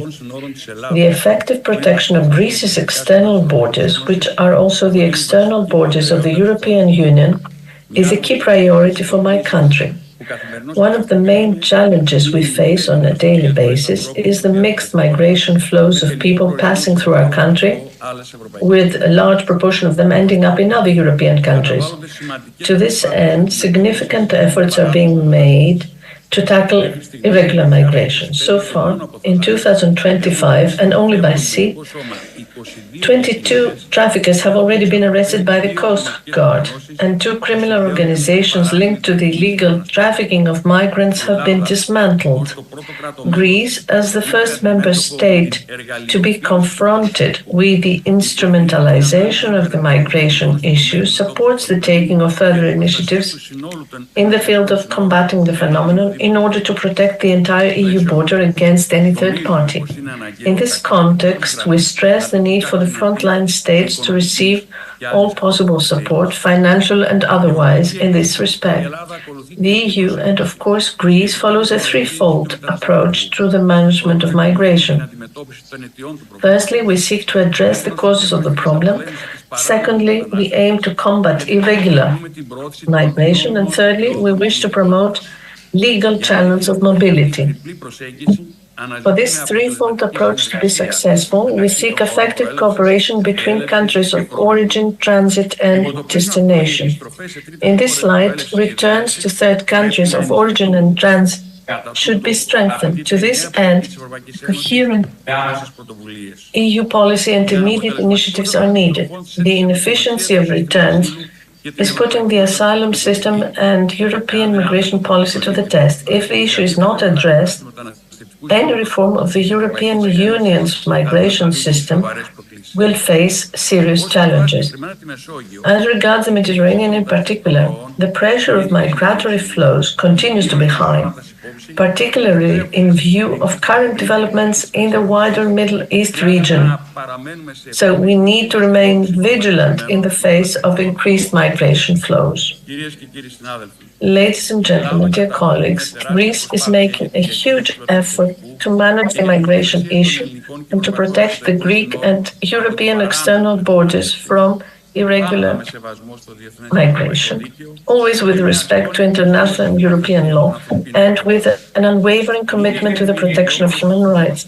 At the same time, we seek to facilitate legal, safe, and orderly migration through bilateral agreements with third countries. We believe that through holistic and coordinated actions, which moreover are facilitated and promoted by today's summit, the challenges post-migration can ultimately be turned into opportunities, both for local communities and for migrants themselves. With these thoughts, I would like to express my sincere congratulations on the organization of this extremely important initiative and to thank you for the opportunity you have given me to participate online, given that the election of the new President of the Republic, which is being conducted these days by the Greek Parliament, prevented me from being there with you in person. Thank you very much and good luck with the works of the conference. Thank you.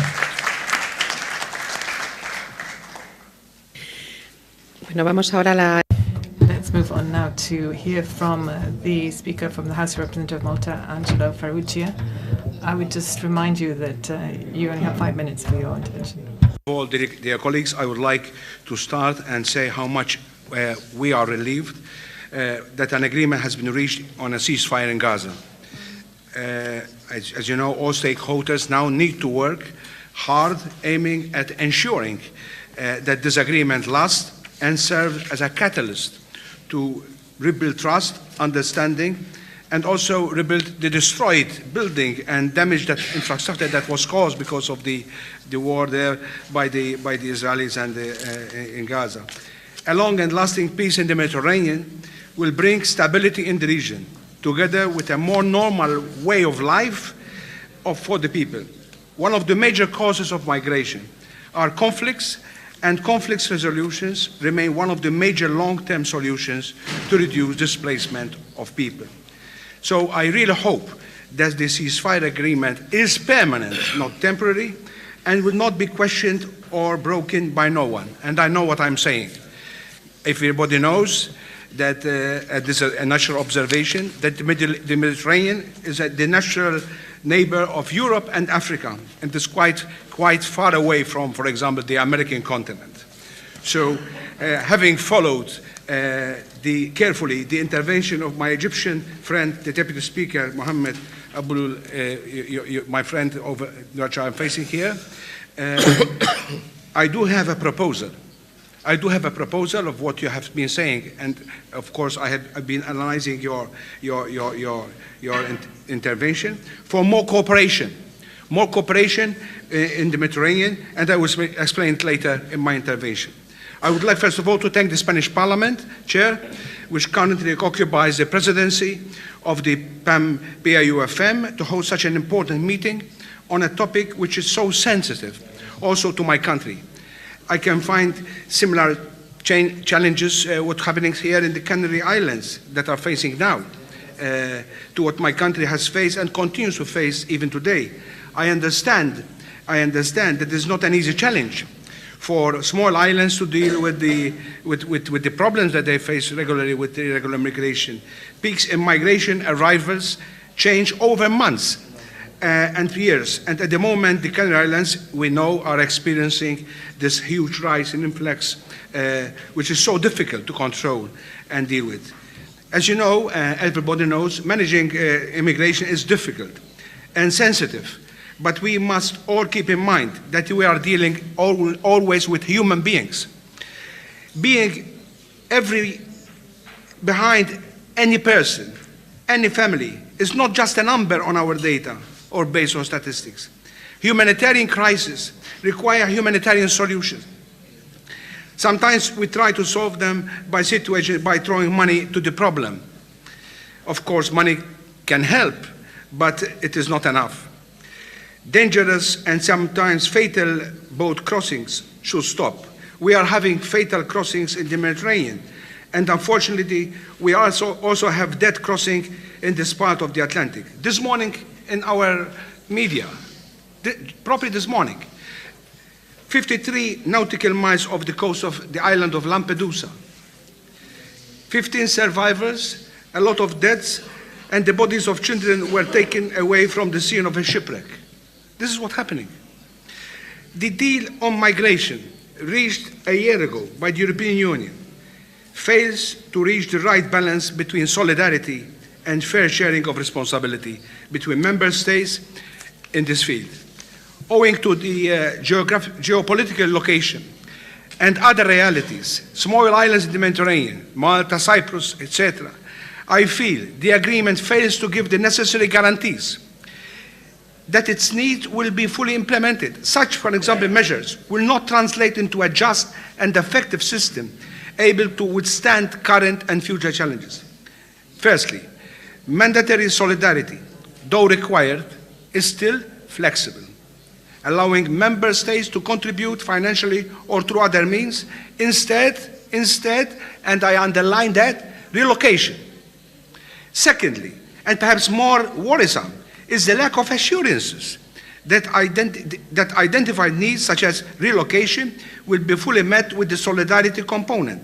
Look what happened here. I've got the Speaker of Cyprus, Anita. Look what happened to Cyprus last year when it had to face the brunt of a sudden increase of migrants as a direct effect of the crisis in the Middle East, in particular the war in Gaza, of course, and then the continued Israeli on attacking and bombarding Lebanon.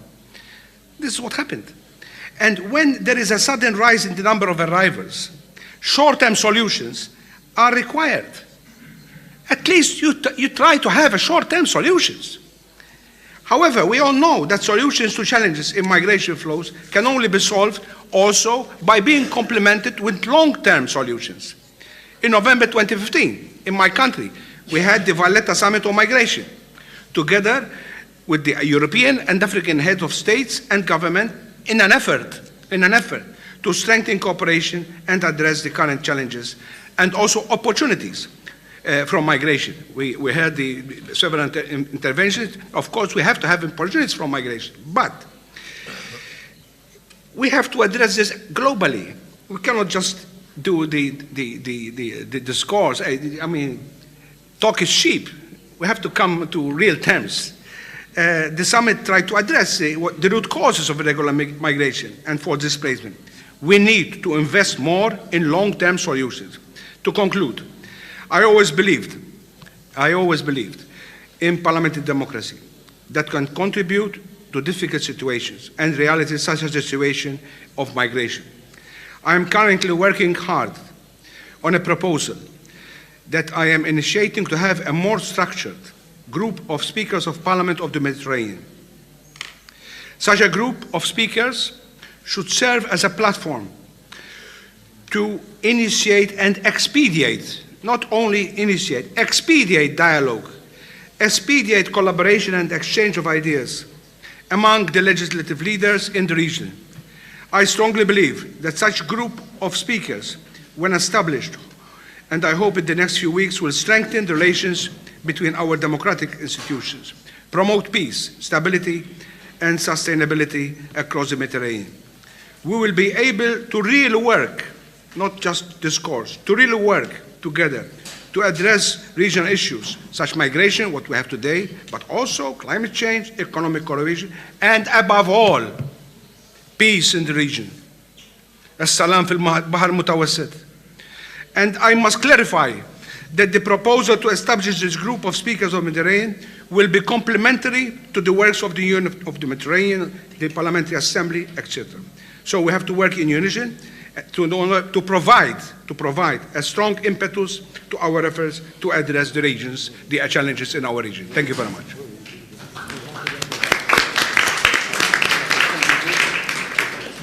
Muchas gracias. Thank you very much to you, Speaker Farrugia. Let me give the floor to the Speaker from the Portugal Assembly, Republic of Portugal, of course, José Pedro Aguiar Branco. Please, if you could keep to the 5 minutes each, otherwise we'll be way behind schedule. I'm sorry I can't give you any more time.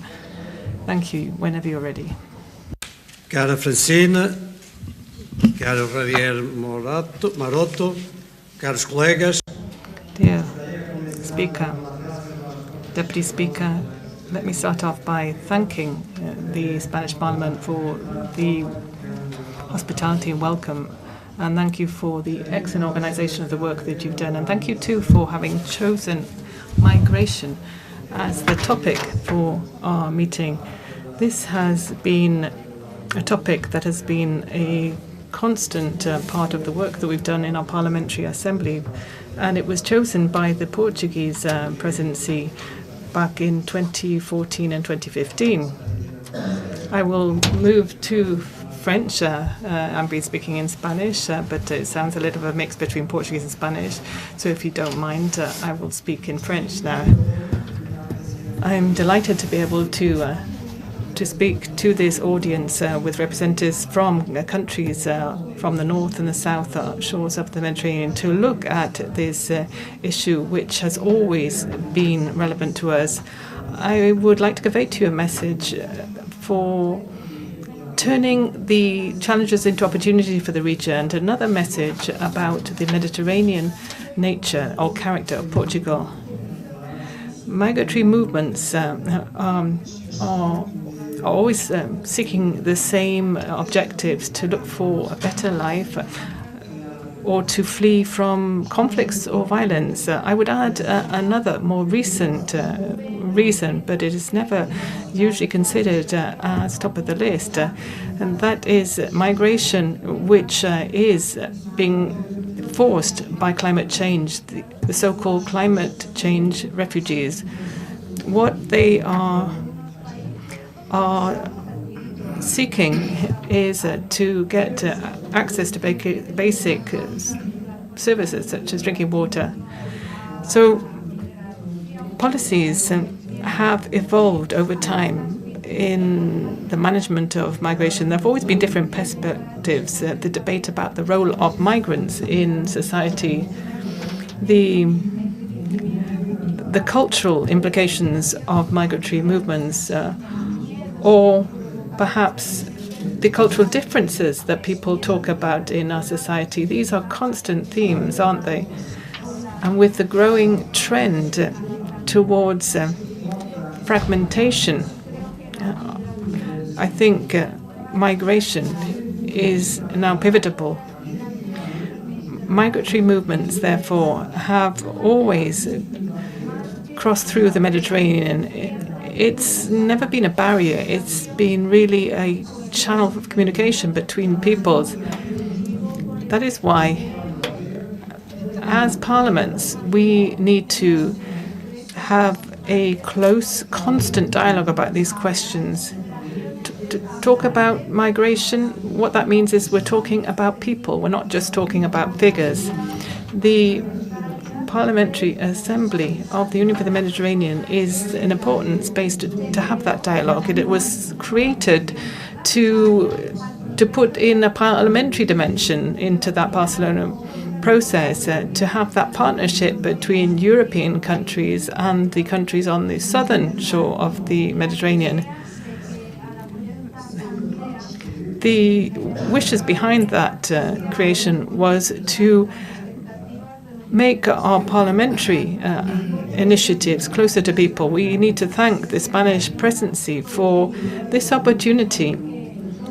Our parliaments can come together and have come together with a common sense approach to deal with the controversial and constant issue of migration. The declaration that we will adopt today on migration is a common sense declaration. The world needs more common sense today. Today, from Lanzarote to the world, going to diverse corners of the Mediterranean with different policies and ideologies, we're still sending out a message to the world, common sense, about migration. It's remarkable, particularly in times when in other parts of the world they're talking about mass deportations. If migration can bring us together, we need to also try to take advantage of that potential for conversion. Convergence is a starting point. It can help us to come together on an international front. I mentioned climate change a moment ago, but I would also like to talk about how to combat organized crime or terrorism. Turning to the economy, when we look at logistics and transport and freight, there may be chances for cooperation as well as with energy. Energy and transmission of energy have a strong geopolitical impact in Europe in particular, and there will certainly be more opportunities to be borne in mind in the Mediterranean. All of these questions should bring our parliaments together, irrespective of their differences and irrespective of their political systems. On the contrary, differences can help us to build and strengthen those bridges. The Parliamentary Assembly of the UFM has already demonstrated the work that can be done. There can be real impact of the work that we do to defend human rights or equal opportunities between men and women. Lastly, Portugal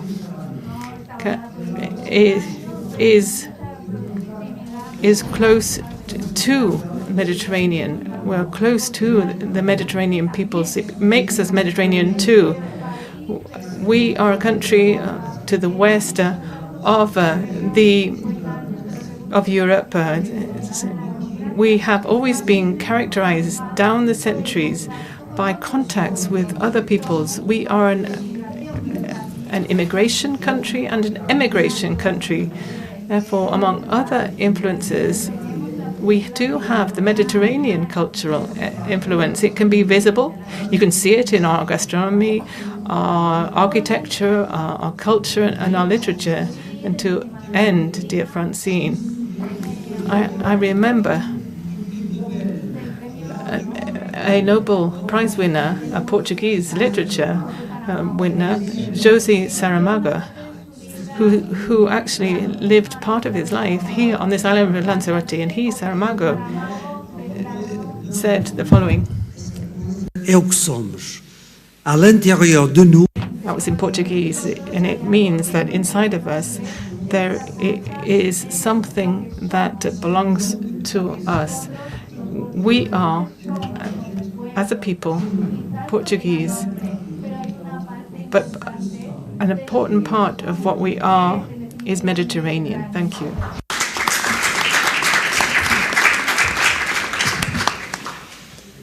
Muchas gracias, presidente. Thank you so much.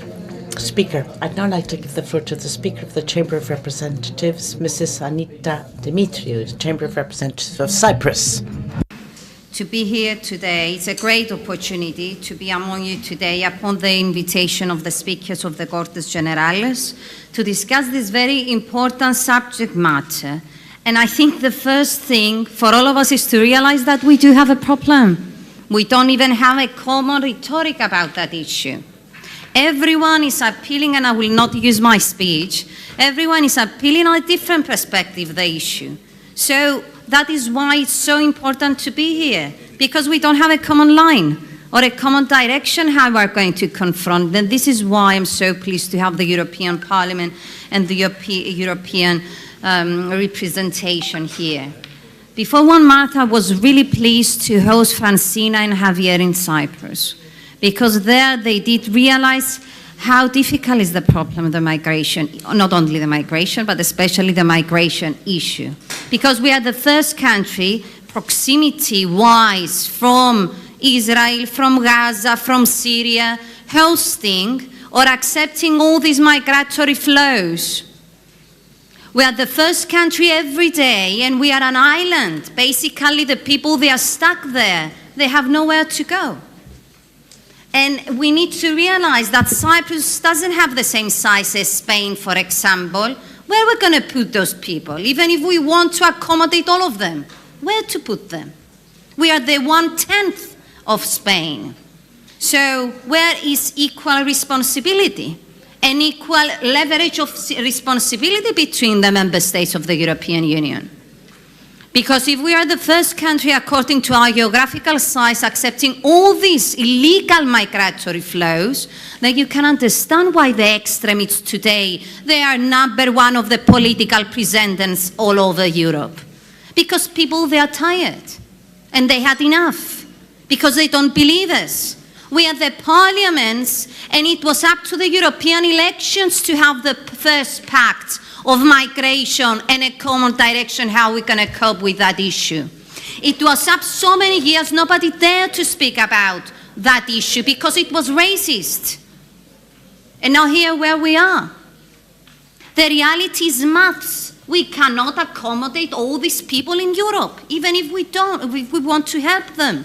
And the reality is, with all those numbers, we cannot help the people that actually are in need.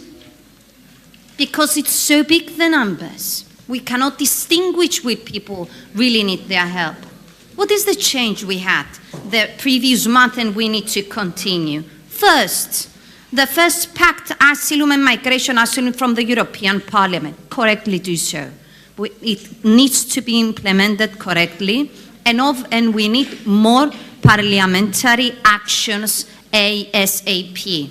Correctly, we are waiting for the Commissioner for Mediterranean. It's the first time, and that was really correctly did so, because we want a priority, especially for the countries of the Mediterranean. Correct suggestion from my friend Farrugia as well.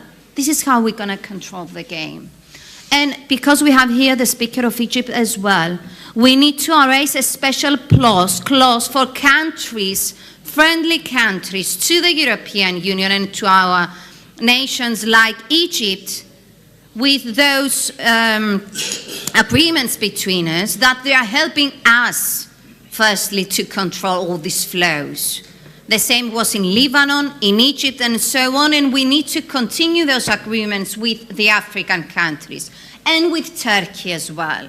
We want them to be allies. We want them to be part of the solution.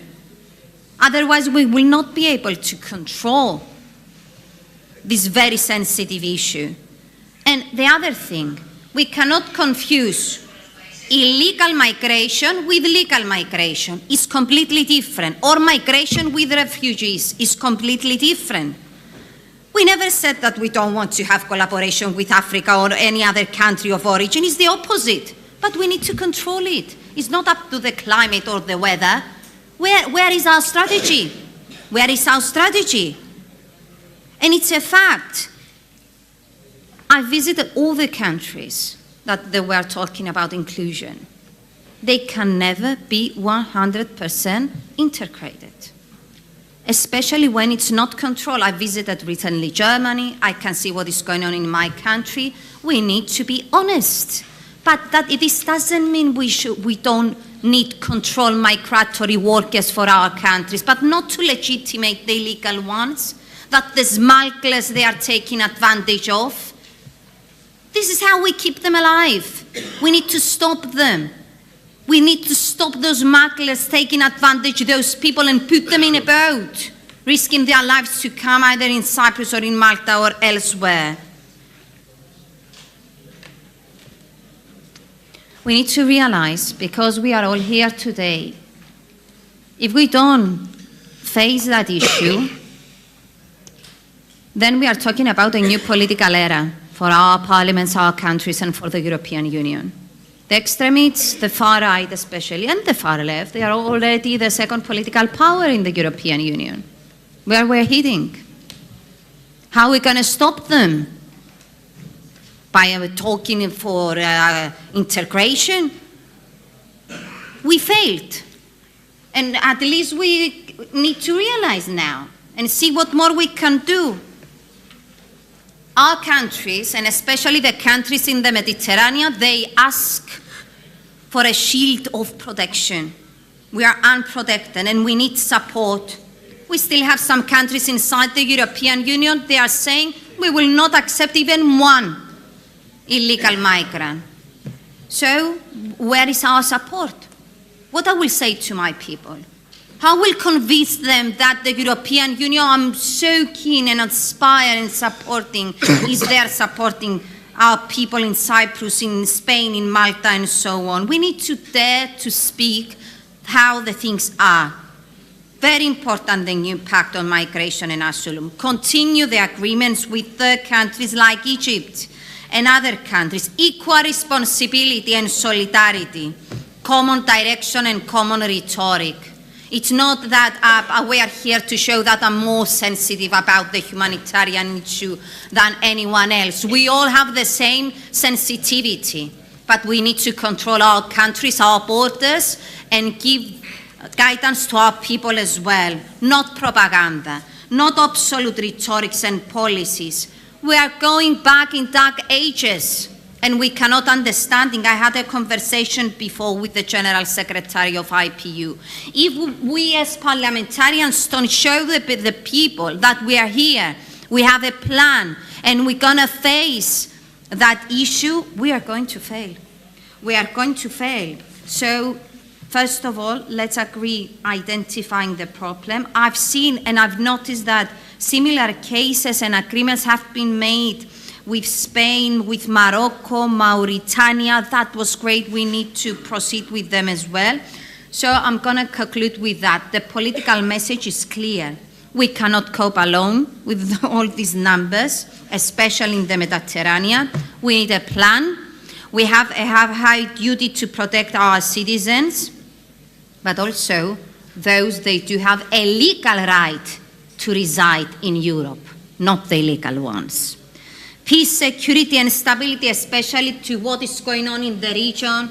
Still, don't forget, we have an ongoing invasion in the heart of Europe, and I'm talking after the Russian invasion in Ukraine, the situation in Gaza, and so on. So, peace, security, and stability is a must, but also actions that we resolve and convince people that we are handling things away from populism, propaganda, fanaticism, hate speech. Dear colleagues, I know I'm quite intensive, but we need to protect our countries.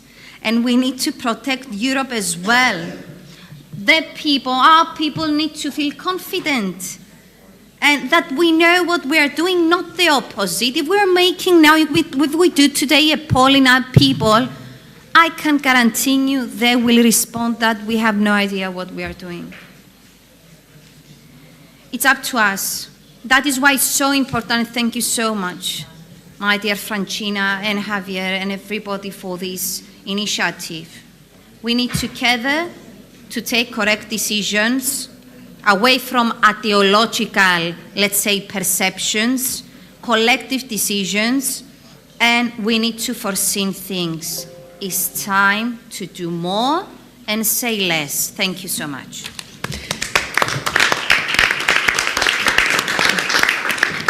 Muchas gracias, señora Demetriou. Thank you, Mrs. Demetriou. Well, we have 13 speakers on our list, and we're just about to break for lunch, according to the program.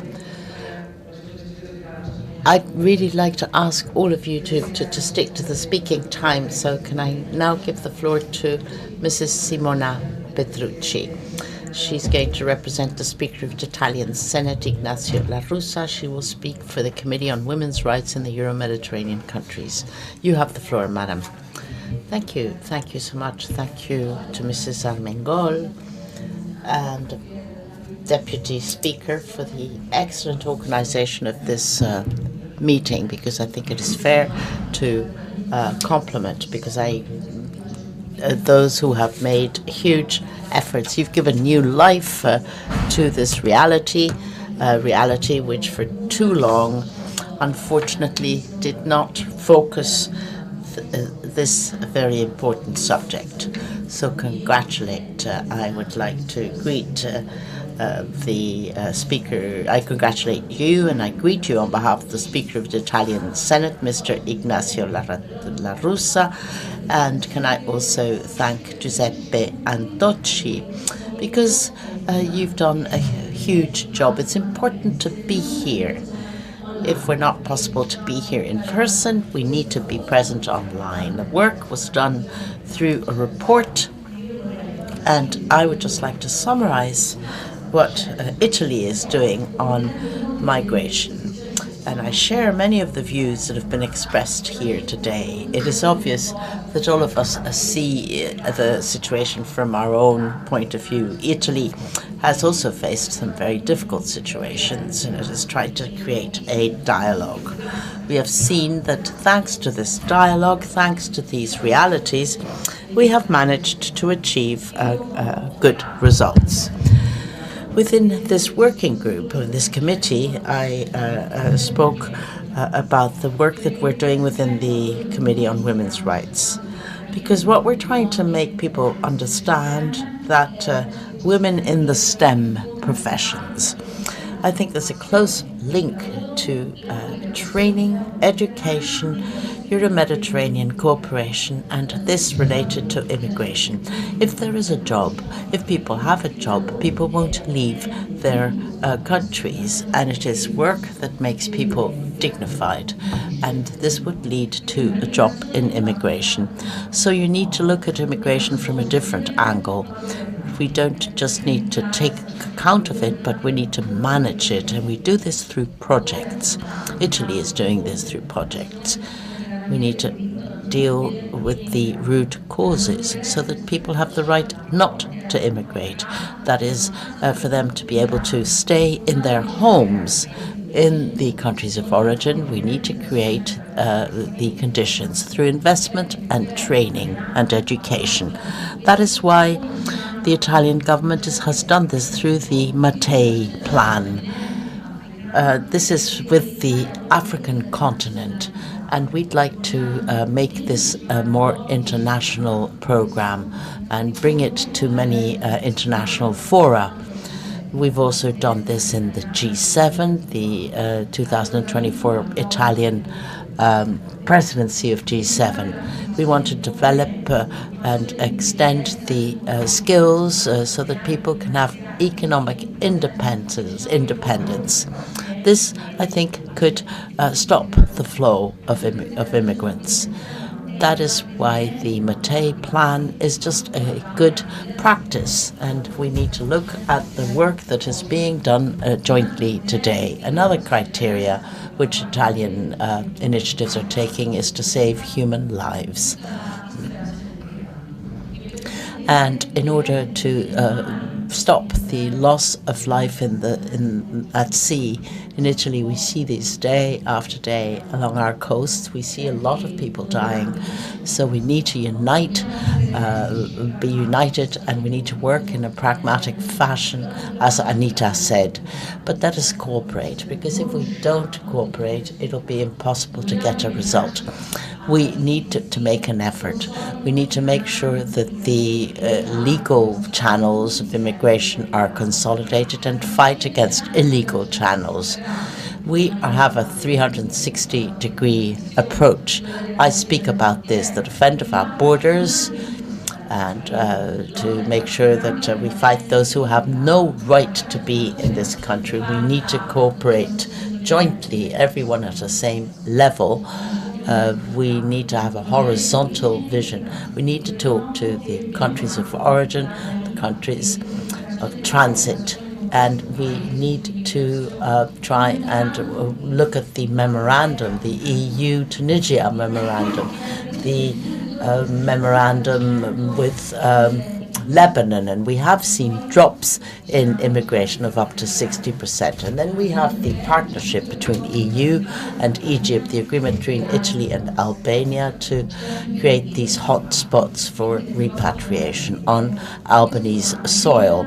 All of this is a turn from what we've been doing in the past. On the Albanian-Italian agreement, well, this has been appreciated by other countries, and even Mrs. von der Leyen praised this. And I'll take another 30 seconds to tell you that thanks to this, the landings in Italy has dropped by 57% in 24 compared to 23, receiving 66,000 people arriving.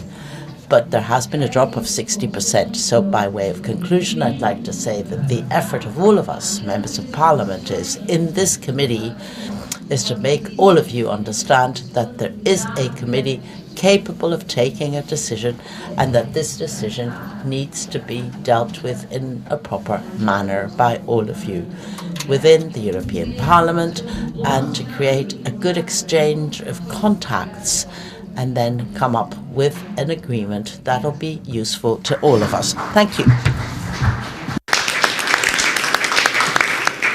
Muchas gracias, señora Petrucci. Tiene ahora la palabra. Thank you very much. Let me give forward to the head of the delegation from the House of Councillors, Morocco, Mohamed Tidou.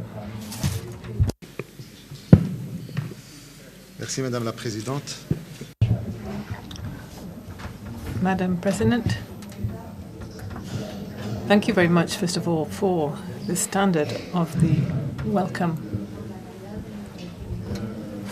you have given us, ladies and gentlemen, speakers of parliamentary groups, members of the Bureau, members of the enlarged Bureau, and ladies and gentlemen in general. I want to tell you about my profound conviction as I talk about an issue that is important for us, the migratory routes from the Mediterranean and the Atlantic. These are challenging routes. These are routes of hope as well. Migration is the biggest challenge we're facing. 1 million people who are crossing lands, searching better, more safety. They're facing difficult conditions in their own countries of origin. This phenomenon that reflects human aspirations, universal aspirations, with the massive changes we have in our society, and this requires a long-lasting and immediate response. This is the reality we're facing, and the Kingdom of Morocco, at the crossroads of these routes, is a key actor in managing migration flows, and we have to transform these challenges into opportunity. We have to become more than a transit area. We have to become a welcome area, and we have adopted a human rights-based approach and a proactive approach. In 2013, a new migratory policy was implemented, it was a breakaway from the traditional way we managed migration flows, because we believe in the principle of human rights, and we decided to launch a national migration and asylum strategy. It showed our determination to guarantee integration with respect for migrants into our society, to make it even more richer in its diversity, and with solidarity and inclusion underpinning it. Today, more than 4,000 million migrants have come to our country in a regular way, with regularizations that took place in 2014 and 2017. So we were able to regularize the position of more than 50,000 people. These figures show you that Morocco isn't simply a country of transit. It is a country to welcome in these migrants. It can be a place where people can build their lives. Through these regularizations, we've also reinforced our migratory policy with new novel initiative. In 2018, we held the Intergovernmental Conference to adopt the Global Pact on Migration. It was organized and held in Marrakesh. Morocco is one of the key promoters of that Global Pact, because what we see is that it should be an overall framework there for orderly, regular migration here, and that reflects our new role in governance in the world for migration. Ladies and gentlemen, in 2021, the Kingdom of Morocco launched a new measure for the social and economic conditions of migrants. It was created to be able to increase the skilling of migrants, to help them get jobs in the labour market. In particularly, we highlighted startup financing and investment in their new companies. It meant that hundreds were able to start up projects and also become more independent financially. Agreements were signed with companies to give them that training that they needed and skilling in construction, services and agriculture, these three sectors. These endeavours reflect our vision of migration. It can be a new route for development for all. In health, we've also done more to guarantee the equal opportunities for health for all migrants. We included them in our vaccination program, showing our commitment. So the migrants were also included in the vaccination programs. Education is also part of our strategy. In 2022, the Ministry of Education rolled out a schooling support program for children of migrants to be able to decrease the dropout rate and to help them to become more successful in their academic career. And many families were able to benefit from this support measures, opening doors for them, and also made them feel they belonged to Moroccan society. Madam President, we have seen that instead of 230,000 migrants in 2024, we are seeing a drop there. Why? Because we're reinforcing cooperation between us and the European Union to try and combat the trafficking groups. So we have the lowest level of irregular migration in the last few years. We have been able to curtail irregular migration in that way. We also see there's a pressing need to strengthen cooperation to be able to counter these security challenges. The political environment there in the Sahel is important, and we can contribute to the stability there of the region and to fight against these human smuggling groups. Working together with European and African partners, we have to ensure that we have more security cooperation, best practices exchanges, to be able to share information too. Cooperation between Morocco and Spain has always been very close to fight against these illegal migration groups. Morocco, as a priority partner for Spain, fighting against irregular migration, plays a crucial role to also ensure that you please, if you could conclude. Yes, the outcomes, the results. You can see the results that are at the standard of what we're doing. We can see that since the number of migrants that have been rescued from the sea have, thanks to what we have done, they've also been migrants where human rights are respected. To conclude, Madam President, well-managed migration can be a source of wealth and dynamic development for society. The Kingdom of Morocco believes in a proactive and human rights-based approach here. We can show you that it isn't only possible to do this, but it's beneficial as well. We can protect the dignity of migrants and offer them a chance to contribute to the development of our societies. Together, we can build up a solidarity-based world in which all individuals can do something from wherever they come from and have a better life while their rights are being respected. Thank you. Muchas gracias, señor. Thank you, Mr. Sido. I'd now like to give the floor to the Deputy Speaker of the National Assembly of Slovenia, Nataša Sukič. You see that there's a clock on the screen, so please stick to your speaking time. Colleagues, political tensions and worsening security conditions worldwide often escalate into armed conflicts and human rights violations, which directly impact migration flows. Fearing for their lives, many individuals seek refuge in the European Union. As a result, migration has become an increasingly complex challenge for the international community. The causes vary, ranging from wars to the accelerating effects of climate change, from hunger, extreme poverty, to fear persecution for having different political or religious belief. Let's just look at the tragic situation in the totally destroyed Gaza, for instance, where the conditions for normal life practically no longer exist. To ensure security, we need effective migration management, including comprehensive and consistent measures to curb illegal migration, as well as an effective solidarity mechanism at the EU level.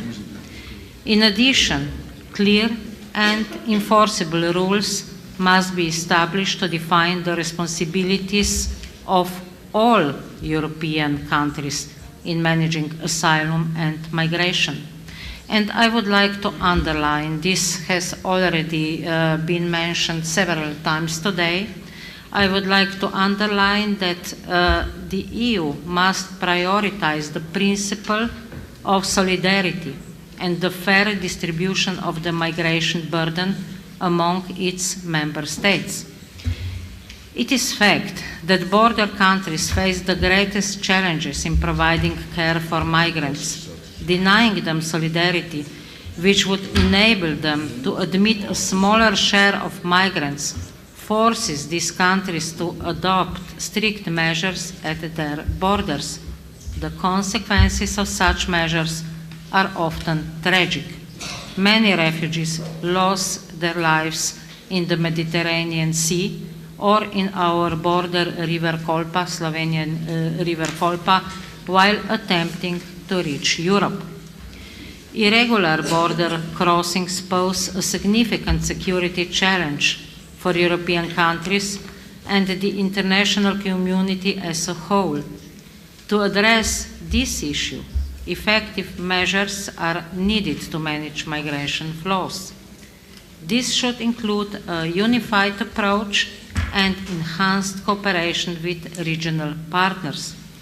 In this context, I would like to highlight Objective 8 of the United Nations Global Compact on Migration, which provides a platform for comprehensive collaboration with partner countries and serves as a foundation for managing migration along specific routes. Furthermore, I would like to recall the agreement reached by ministers at the EU Western Balkans meeting organized by Slovenia during its presidency of the Council of the European Union in December 2021. Due to its geographical position, Slovenia is closest to the Western Balkan migration route. Cases of individuals entering our country via the Western Mediterranean or Atlantic migration routes are rare, but nevertheless, we are familiar with the increasing number of irregular crossings into Spain by sea and via Atlantic route to the Canary Islands. I firmly believe that the action plan for the Western Mediterranean and Atlantic migration route is an important step towards addressing migration. However, to achieve meaningful and lasting results, efforts to combat human smuggling, human trafficking, and organized crime must be intensified. These efforts should go hand in hand with preventive measures against irregular migration. Additionally, cooperation with relevant European Union agencies, particularly Frontex, should be further strengthened. At the same time, it is crucial to ensure strict respect for international law and human rights. As mentioned earlier, we need a well-functioning system at the regional level based on solidarity and mutual assistance. We should also consider support in the form of European Union funding. Such funding could enhance capacity building, operational cooperation, information exchange, and expert assistance in drafting legislative frameworks. These frameworks should reduce the potential for abuse of asylum procedures while staying in line with international standards. Ladies and gentlemen, Slovenia supports a migration approach that strengthens our collective security. In this regard, we advocate for enhanced cooperation with partners at both regional and global levels. Together we can develop solutions that prevent future abuses of asylum and international protection regulations. As lawmakers, parliaments play a crucial role in this process. Therefore, I welcome today's debate as a valuable opportunity for us, parliamentarians, to take meaningful steps forward in addressing these challenges.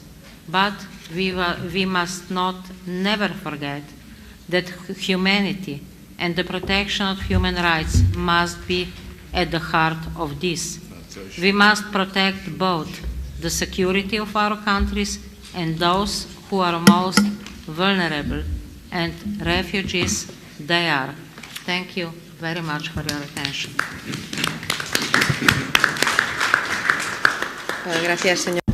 Thank you to you, Deputy Speaker. Let me give the floor now to the head of the Turkish delegation before the BAUFM. Thank you very much. Dear President, dear participants, I'm pleased to meet you in the volcanic island of Lanzarote on the occasion of this important meeting.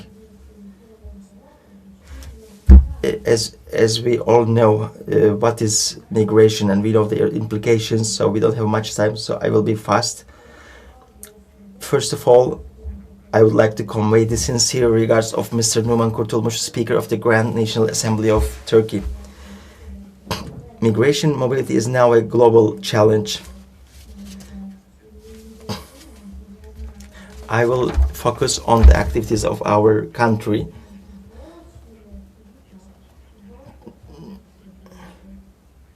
Turkey has a migration management approach that prioritizes people in line with our civilizational values. Our country has been a refuge for the oppressed throughout history. It fulfills its responsibility in the face of such a global landscape.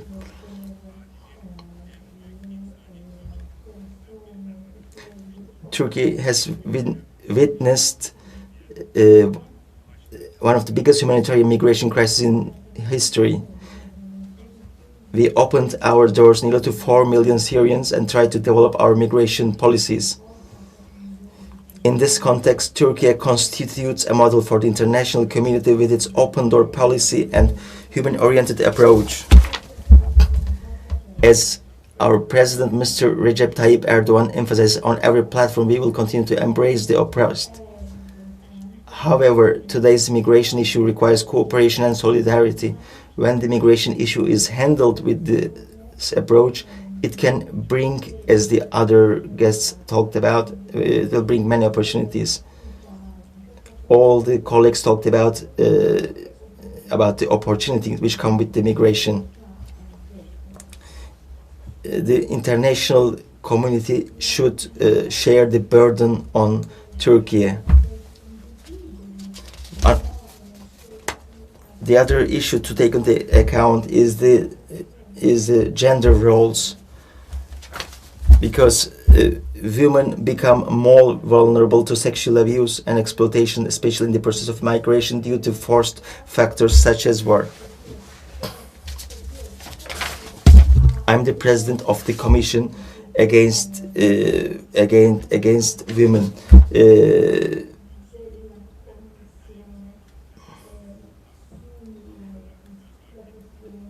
We should take into account.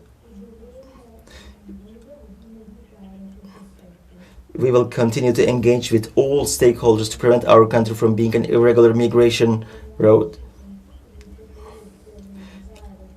I'd like to also emphasize that Turkey carries out all necessary precautions in fight against irregular migration in accordance with human rights and the rules of law. Our country is one of the most generous countries, welcoming the largest number of refugees. While Turkey is willing to continue hosting refugees in line with our human-first approach, it will also keep going its efforts to promote safe and dignified returns. The establishment of safe zones in the northern Syria is of utmost importance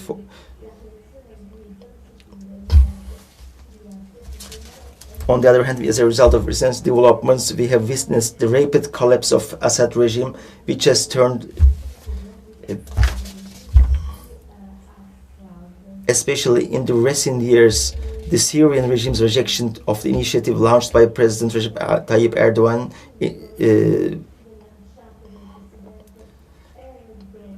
Turkey will always provide a helping hand.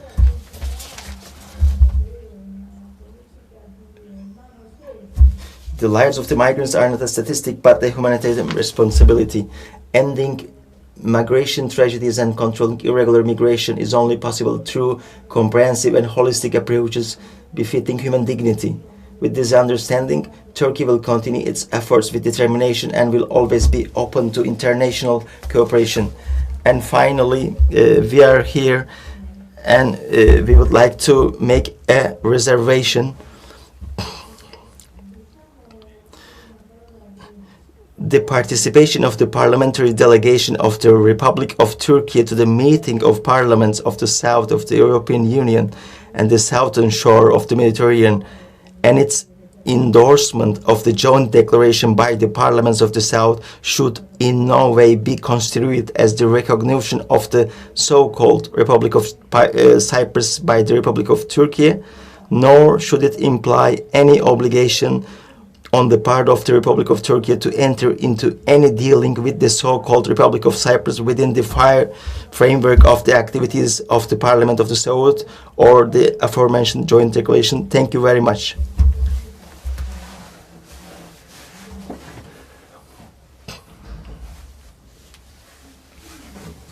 Thank you, Mr. Khurki. I'd now like to give the floor to the head of the Italian delegation, Mr. Giulio Centemero, representing the Speaker of the Italian Chamber of Deputies, Lorenzo Fontana. So I'd like to suggest, since we're running out of time, after Mr. Centemero, we will break for lunch and we will continue after lunch. So we would have lunch from 2 to 3 and then come back for the remainder of the speakers after the lunch break. Sì. Grazie. Okay, thank you so much, Madam. I'm very pleased to participate in this conference representing the Speaker of the Italian Chamber of Deputies, who greets you. This is a meeting that is being held by the prestigious Spanish chair. On Friday, the first official mission of the new commissioner, the Croatian Commissioner Mrs. Suica, to the Mediterranean. She traveled to Italy. And this was to try and strengthen the cohesion between the EU with its southern neighbors. Now, and this within the framework of the new pact. And also in the light of the new strategy which the European Commission has wanted to adopt, to have a set of networks and partnerships with southern countries looking at projects, energy, security, and to face up to the immigration issue. And this is related to the Mattei program. As my colleague Mrs. Petrucci already said, this was developed by the Italian government within the framework of the Global Gateway of the EU to have partnerships based on specific projects, especially in the energy sector and in the infrastructural sector. In order to deal with the migratory flows and the criminal organizations, individual countries and the European Union, I think, have really taken a very good leap. Now, if you look at Frontex, the number of regular crossings over the last 12 months was dropped by 20%. So 220,000 individuals. Now, if we look at the central Mediterranean, the Balkan region, there's also been a considerable drop, minus 60% and minus 80%, whereas in the light of the recent events, there's been an increase, over a 200% increase in the eastern area of the Mediterranean. And we've also, as far as Italy is concerned, the migrants that arrived from the 1st of January to the 12th of December were over 64,000. At the same period in 2023, there were 153,000. So, in the Mediterranean, we see that in 2024, 2,200 people died, over 400 children. And those are too many children, even if the figure were half. So we need to make sure that policies in the area of immigration are policies that protect life, that protect the well-being of individuals, and make sure that people are allowed to stay in their own countries, and so that individuals can contribute without being forced to flee. So what we need to do here is to repress criminal organizations that are becoming wealthy based on the backs of individuals, as Anita Dumitru said, and also to stop migratory flows and to focus on the economy and human development. The priority is to work to rebuild the regional relations based on trust, mutual respect, and on dialogue. It is important to have an effect on the ground, especially because the West needs to reassess its credibility. You might not know that if you look at the investments carried out by the EU and the United Kingdom in African countries is 10 times higher to the total of Chinese investments on the continent. So we need to make sure that an economic habitat is created, especially for the youngest. And here again, I refer particularly to the major work which is being done by Simona Petrucci to creating skills in the STEM area. So the Mediterranean needs to be protected by desertification and drought, which and we need to focus on energy. these are subjects which have an effect on the internal agenda of our country and need to be at the very center of our relationship bilaterally and regionally. Italy is very committed to this, and I'd like to speak in particular about the situation in Albania. We talk to all the sub-Saharan and North African countries to strengthen our cooperation, especially when we talk about the higher education of young people. And this brings me to my conclusion. If we look at respect, the principle of territorial integrity and the self-determination of people, the humanitarian protection, the protection of minorities, of fragile groups, the protection of the environment, of the marine ecosystem, the use of natural resources, particularly water. I'd like to thank you for your attention. I give you the floor, Madam Chair. Thank you. Muchas gracias, señor Centemero. Entonces, thank you very much, Senator. So we will come back to the session at 3 p.m. Because they're waiting for us to have lunch. Thank you. Sì, sì. Questo possiamo lasciare per qui noi? Sì. Oddio, il computer sa che... Possiamo lasciare le foto. Pois.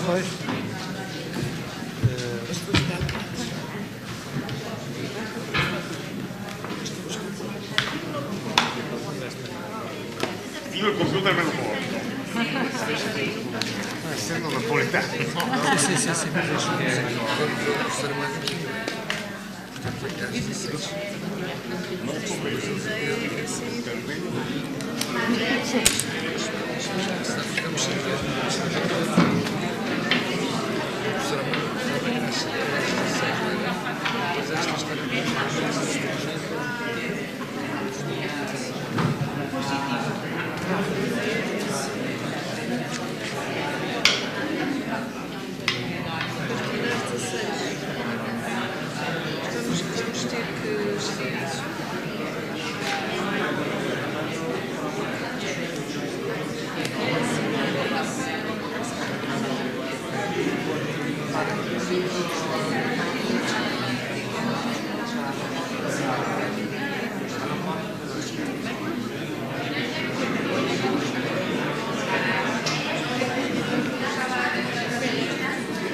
Somos un país seguro, es una realidad. En cuanto venga la recesión económica que vendrá y nuestros indicadores bajan, la migración bajará. Es la historia. Es la historia de este ciclo. Entonces, bueno, pues, hay que estar fiel a su historia, porque a lo largo de los siglos me siento muy identificada.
Si les parece, como habíamos dicho que empezamos. We did say that we were going to restart again at 3 p.m., didn't we? We knew that was going to be tricky to hold to. But let's give the floor, first of all, to the chairperson of the Economic, Financial Affairs, Social Affairs and Education Committee, Samil Arim. You have the floor, first of all, and you have 3 minutes. Esto, ay, se me ha ido el tiempo. ¿Dónde está?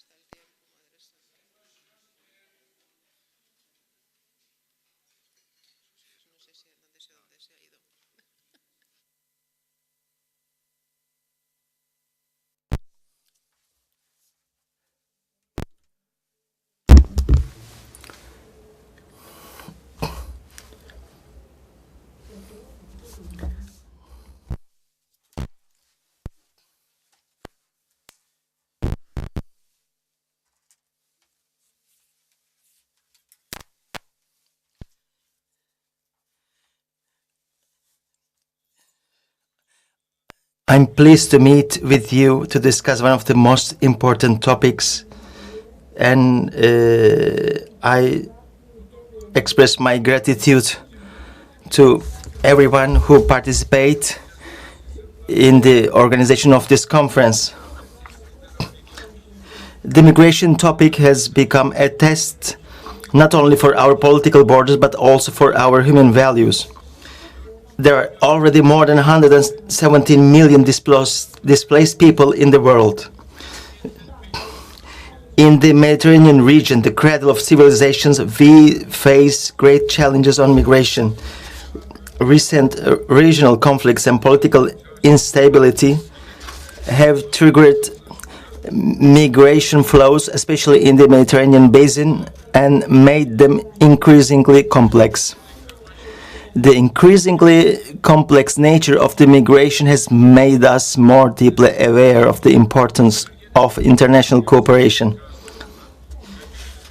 Due to ongoing political instability, mismanagement, armed conflicts, and economic difficulties in the region, Turkey is under heavy migration pressure from its neighbors and countries in the region. Just in order not to repeat it again, a few moments ago, Mr. Cevizoğlu expressed very clearly what we have been doing, but we should know the following.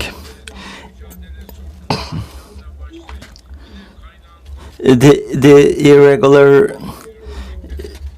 irregular migration has to be dealt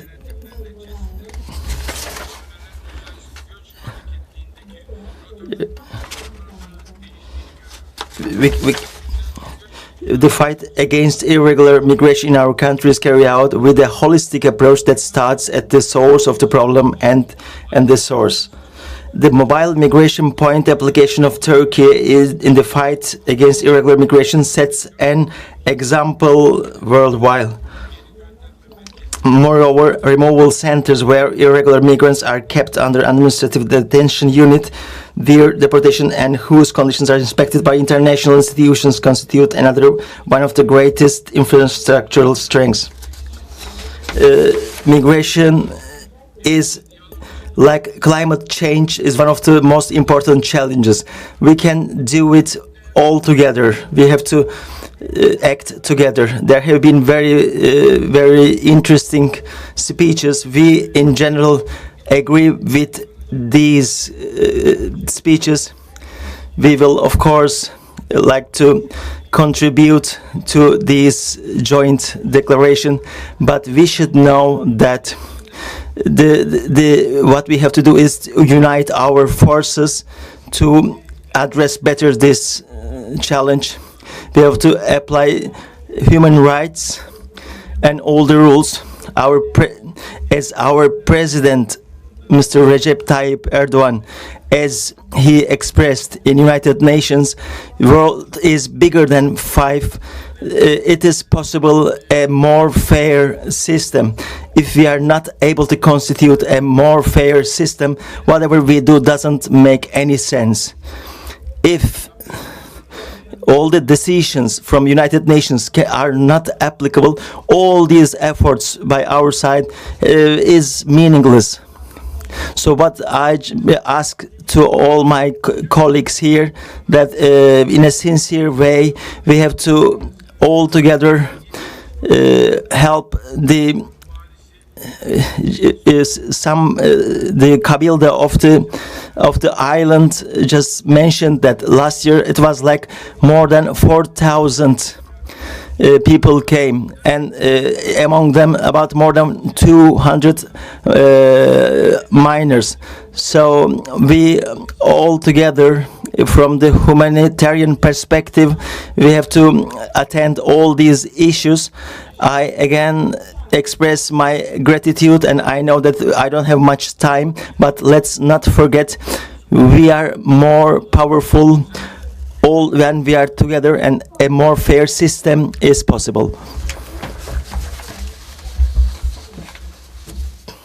Thank you very much. Let me give the floor now to the Chairperson of the Energy, Environment and Water Committee, Eduardo Teixeira. You have 3 minutes. Thank you very much, Speaker. Ladies and gentlemen,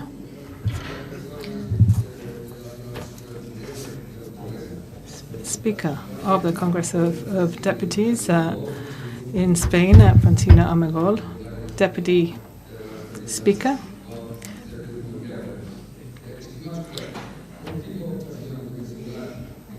Ladies and gentlemen, as I was able to say at the meeting of speakers and chairpersons of the committee on the 12th of December 2024, the Mediterranean is not only a sea that unites our nations, but it is also a fragile ecosystem which is essential for millions of people.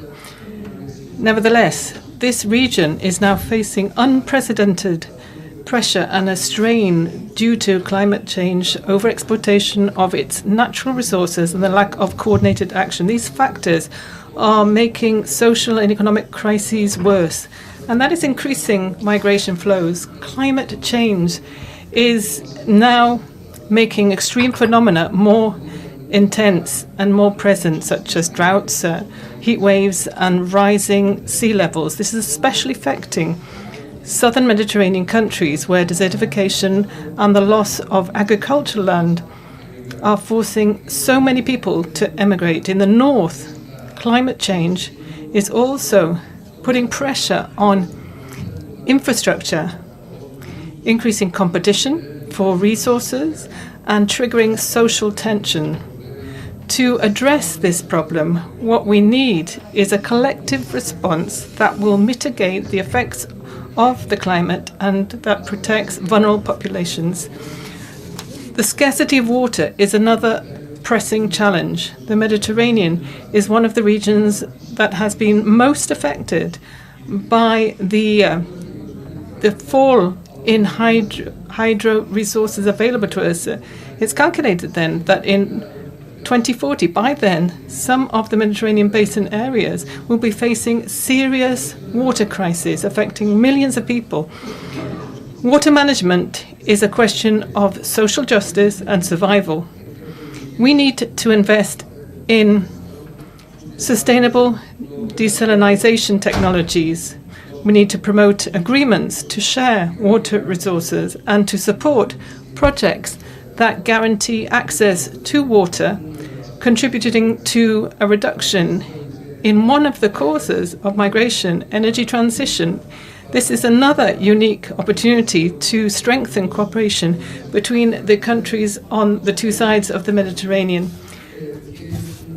The countries in the south have enormous potential for renewable energies, solar power, wind power, while the countries in the north have technical know-how, they have the financial resources and the markets that are required to be able to turn that potential into a reality.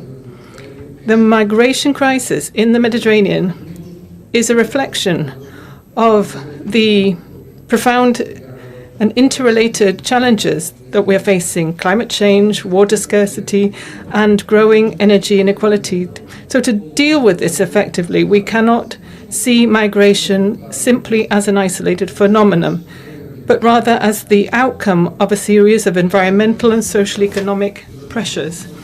sustainable management of natural resources and the promotion of innovative energy solutions play a key role in reducing the factors that are pushing people to leave their countries and migrate. The only way to deal with the growing mobility of people in the region is through coordinated action between Mediterranean countries, underpinned by solidarity, the respect for human rights, and the creation of decent living conditions in the countries of origin.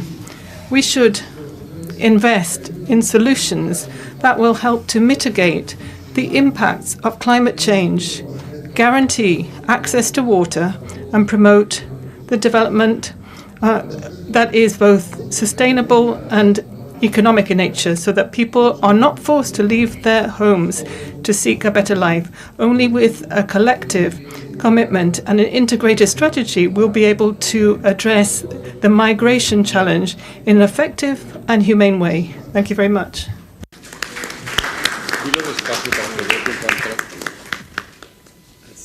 Muchísimas gracias, señor Teixeira. Y ahora... Thank you so much, Mr. Teixeira. I will have to leave the room because I'm going to be welcoming the President of the Canary Islands, Mr. Clavijo. So I will then give the floor to the speaker from Morocco, Sama Ben Aziz.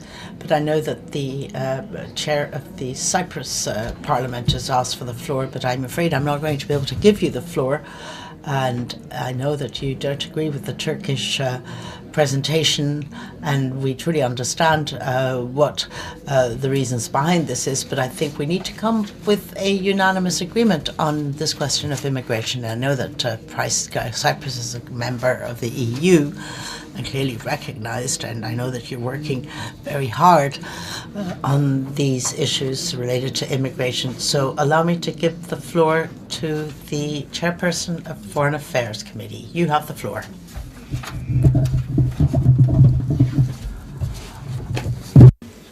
Salma Ben Arif, the floor is Merci, yours. Madame la Présidente. Thank you, Madam. Thank you. Speaker of the Union for the Mediterranean, honourable colleagues, honourable members of the Assembly, ladies and gentlemen, allow me to express a word of gratitude to the Speaker of the Spanish Parliament and also the Deputy Speaker of the Senate of Spain for their continuous commitment. The Mediterranean, a crossroad of civilizations, and with a very lengthy history, well, this is where most of the migratory challenges exist. This is an economic, social challenge which affects many countries. Morocco has adopted a multi-dimensional approach based on universal values and Mediterranean values, solidarity and shared responsibility. In this humanist, proactive approach, Morocco has invested in capacities for the surveillance of borders, thanks to common patrols with Spain and Morocco, and has been able to drop the irregular immigration by 30% and out of 1,500 networks have been dismantled. That is the trafficking networks. So we don't just look at security. We take an inclusive global approach and we deal with the human aspects. So Morocco has also managed to have 50,000 immigrants to be regulated, and they have now access to the employment market and to the health system. And our strategic partnership with the EU is another thing I need to mention. This is a successful model based on the principles of solidarity and mutual respect. A joint initiative for the management of immigration in 2018. 500 million euros have been promoted in the countries of origin of immigrants, and as was said so clearly by an African proverb, well, alone we go faster, together we go further. So we will be able to take up these challenges and try and find sustainable solutions. As an African country, Morocco understands the challenges. And I know that our sub-Saharan neighbours have major challenges. We have also enhanced our cooperation with programs in 20 countries to create jobs and to strengthen local capacities. These efforts are to be seen within the framework of the African agenda of King Mohammed VI related to migration. Our policies are based on an efficient generation of flows, and we only believe that collective solutions, with innovative solutions, with equal partners, will be able to solve the problems of our region. Dear colleagues, let us join our voices and our actions to turn the Mediterranean to an area of hope. There have been too many dramas, too many tears have been shed, too many human tragedies have happened. So let us try and just develop a joint opportunities, and let us hope that this crossroads of civilizations can lead to shared productivity, and let us cooperate and build a future where each Mediterranean, either in the north or the south, recognizes itself in this area. Thank you.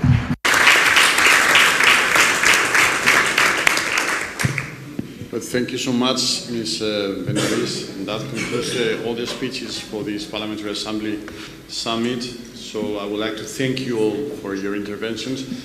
I would also like to agree all the senators and MPs from the Spaniards board who were so grateful, and they didn't ask for the floor this evening. And now we are proceeding with the closing session, just expecting for the President of the Canary Islands to arrive. And then we'll proceed with this closing session. It's going to be just a question of 1 or 2 minutes. So thank you so much, everybody.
El vicepresidente del Parlamento egipcio. De Marruecos, vicepresidente del Parlamento.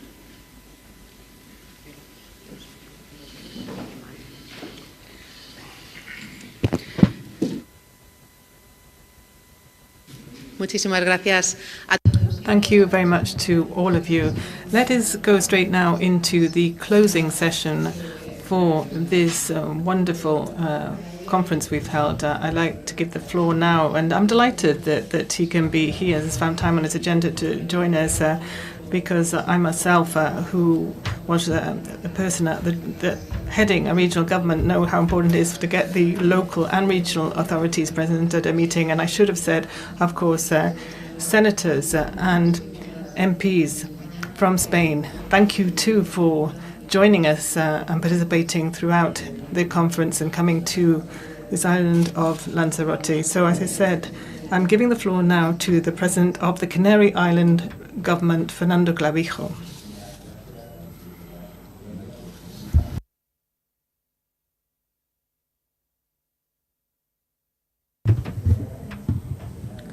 I'm sorry, the microphone, please. Sir, the microphone is not working. A ver, ahora mejor. Now it's switched on. Thank you very much for that. Let me start again. Yes, we can hear now. So, Speaker of the Congress of Deputies, Deputy Speaker of the Senate, the speakers of the parliaments from the south of the European Union, representatives of the Northern African parliaments, welcome to this land of volcanoes, sun and sea.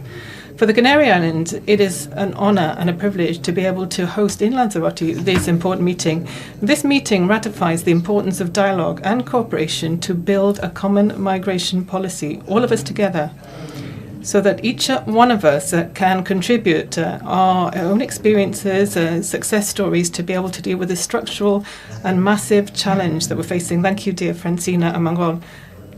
We have, of course, both held those posts as regional authorities, and you've always been very respectful with those positions. And thank you for coming to the Canary Islands, and thank you to all of you for participating in this meeting, bringing together parliaments from the south of Europe and the north of Africa.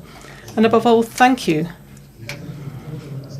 for focusing in this meeting on migration, one of the issues of most concern to all of our territories. And I'm absolutely sure that holding this meeting in the Canary Islands will contribute to bring international attention to bear on the Atlantic migration route, which is the most deadly in the world and the current hotspot for the arrival of migrants to the EU. As some territories, you represent yourself, Canary Islands is a frontier, a border to Europe. It's the port of entry for thousands of people who are just seeking a better life for more than 30 years now. These tiny islands, just 100 kilometers from Africa, have been, and I say this proudly, a land of welcome. More than 250,000 people have come to our coast over those 30 years, and almost 86,000 have arrived over the last 2 years, 2023 and 2024. And the worst thing about this, unfortunately, regrettably, is that so many of them have died on their way here. Despite this strong migratory pressure, the Canary Islands is an example of solidarity for all. We always hold our hands out to greet people. We have no xenophobic discourse, and we're an example of tolerance. And despite the saturation of our reception system, tiny islands like El Hierro have welcomed more than triple their population just 2 years, or like Lanzarote also has suffered these unsustainable peaks in migration.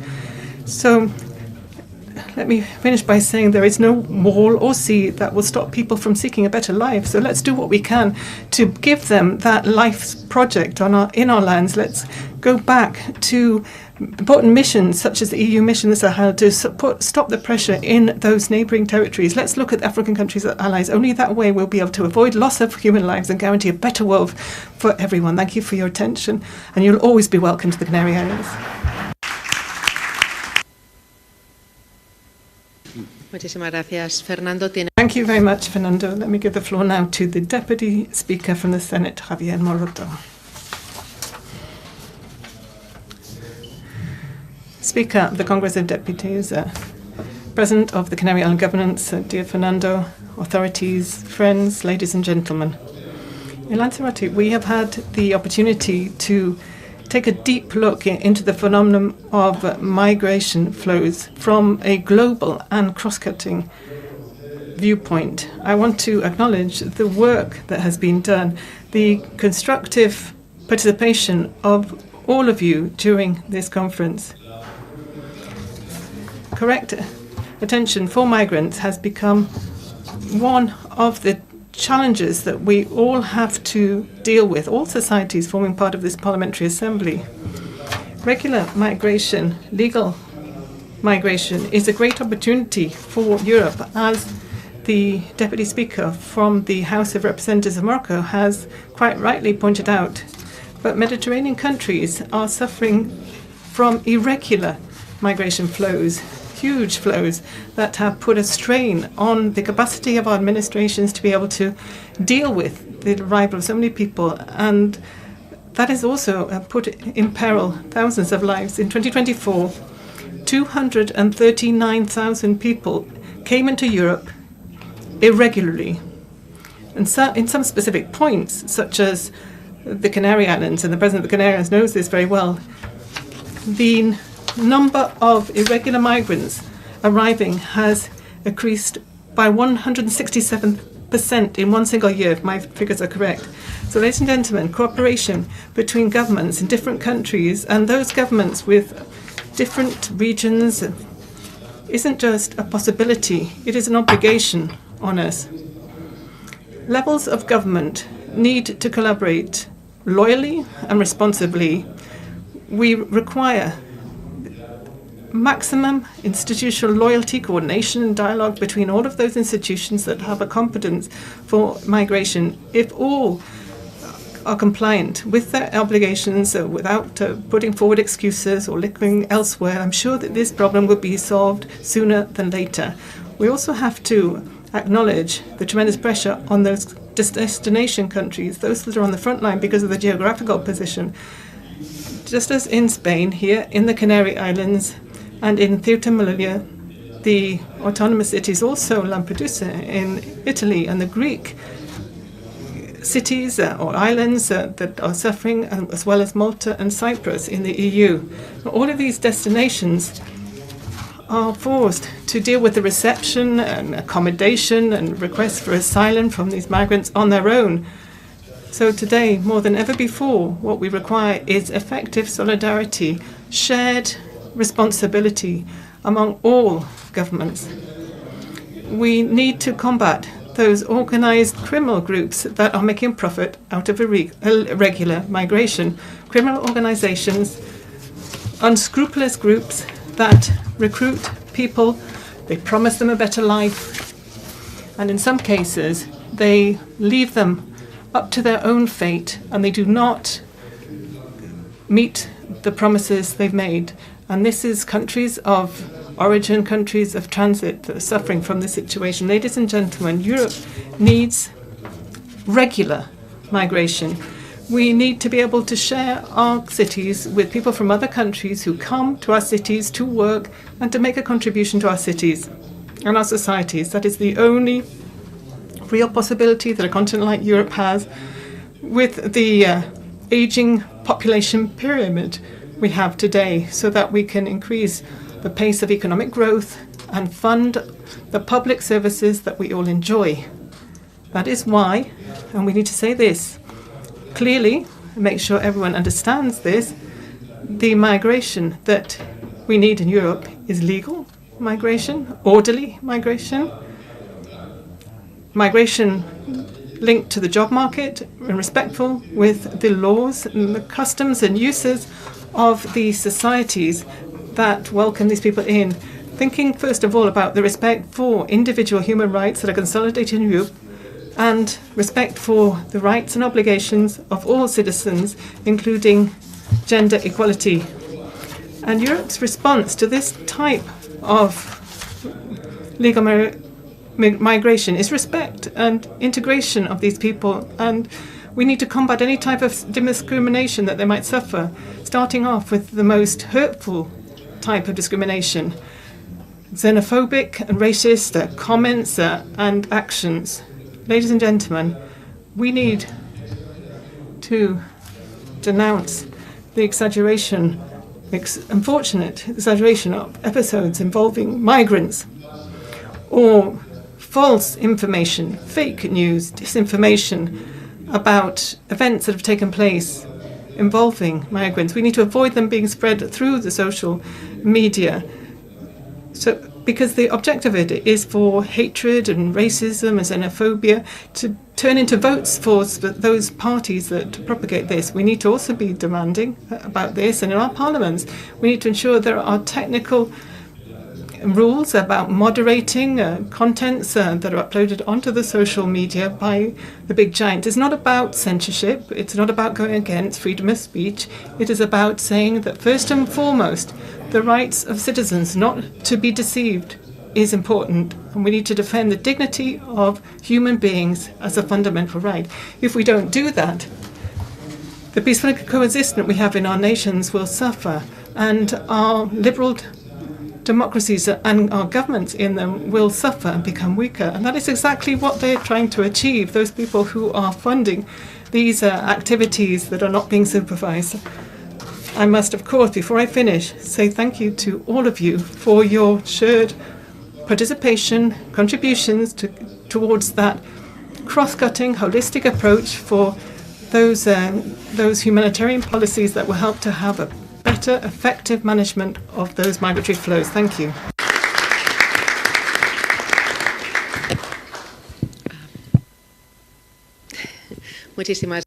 Thank you so much, Javier. Right.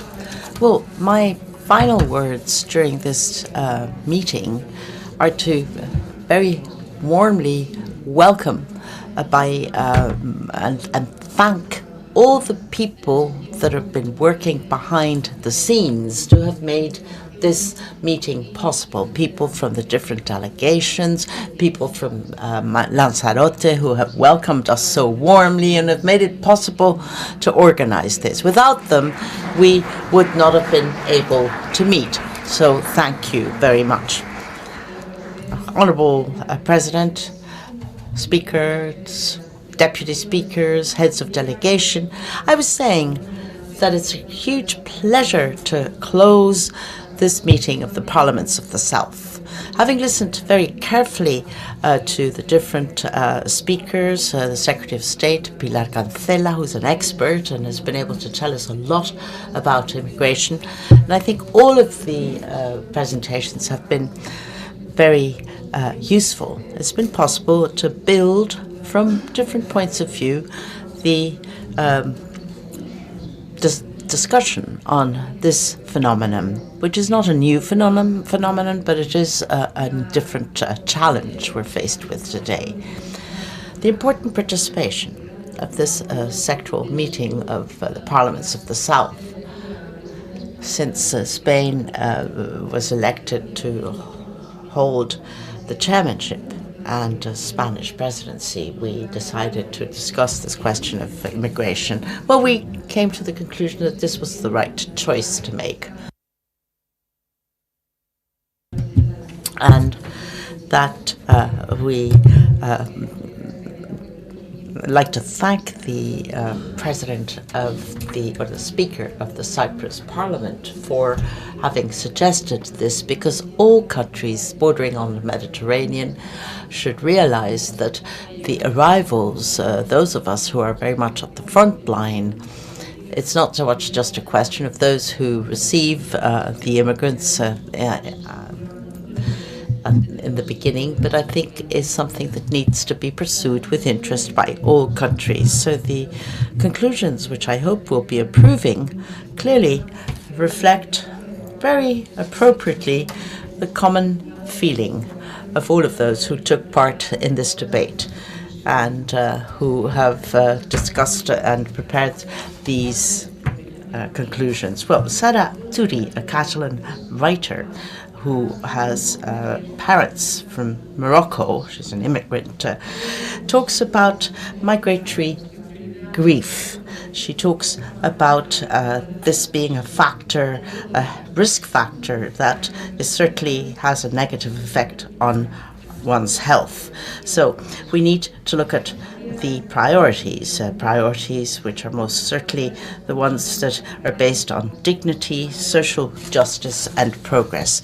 And I know that today all delegations are going to be signing our main conclusions. Our priority clearly is to talk about an integrated approach based on cooperation between the countries of origin, transit and destination, built on a constructive understanding of migration as an opportunity by all countries affected. And let me reiterate this, because I have explained this at the beginning this morning. Migration is something that helps us to build better societies, without any doubt. And this is what we need to explain. And parliaments have an obligation to try to educate not just the migrant that arrives, but also the citizens that will be accepting these immigrations. So we need societies with more social cohesion. Of course, there are huge challenges.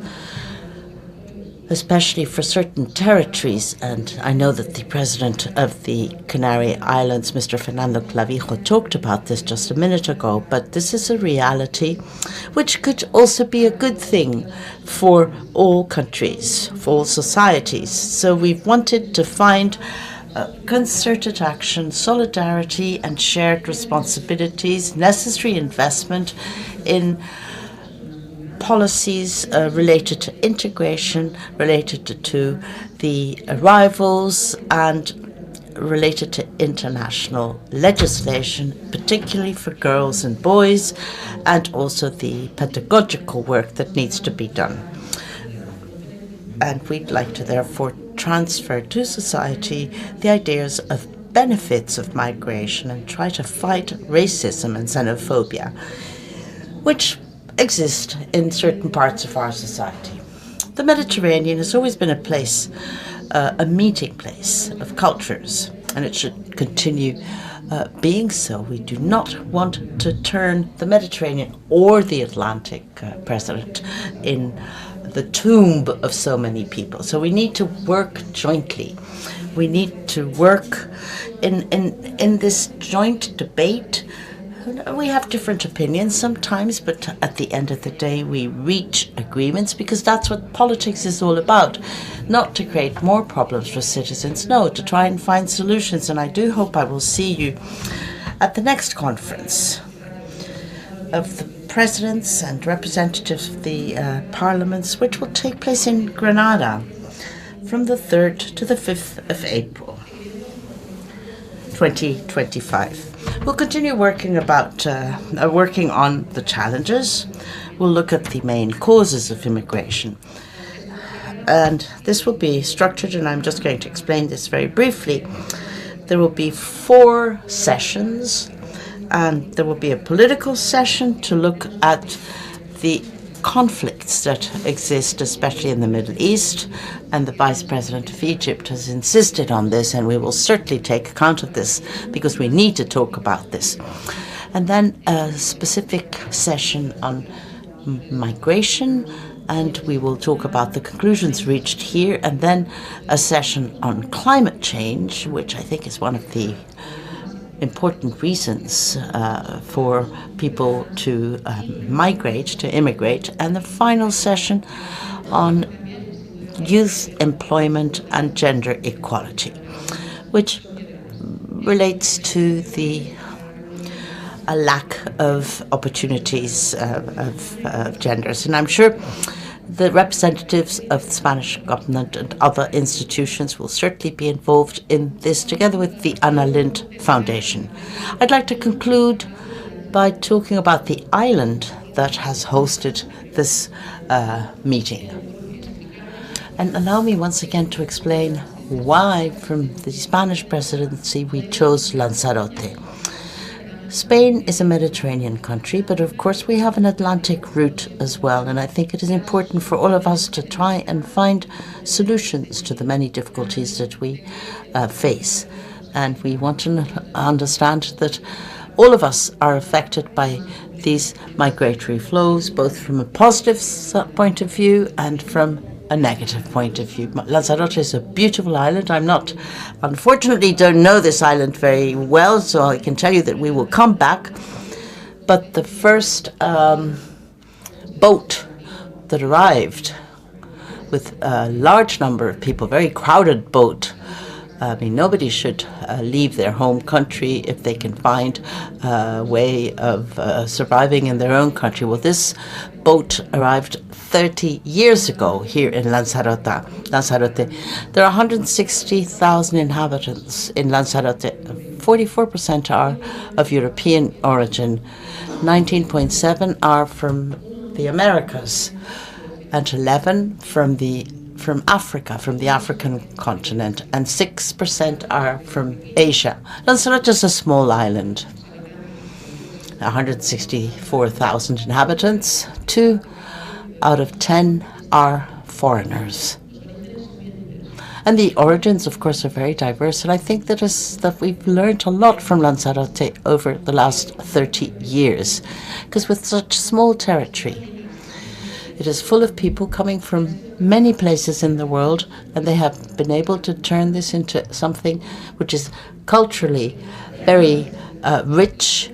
There is diversity, and people, and of course we understand that there are problems, as the president of the Island Council explained, and the president of the Canary Islands. So it's not just the whole Spanish government and all the autonomous regions need to be involved. The entire EU needs to be involved, because the reality is not always the same when it comes to arrivals, but there is a cultural wealth which is offered by diversity, by immigration, and by different cultures in a same area. I'm always a person who thinks in a positive way, even though the difficulties may exist, and that I think is the best way to fight hate speech, aggressiveness, and I think reality proves quite the opposite.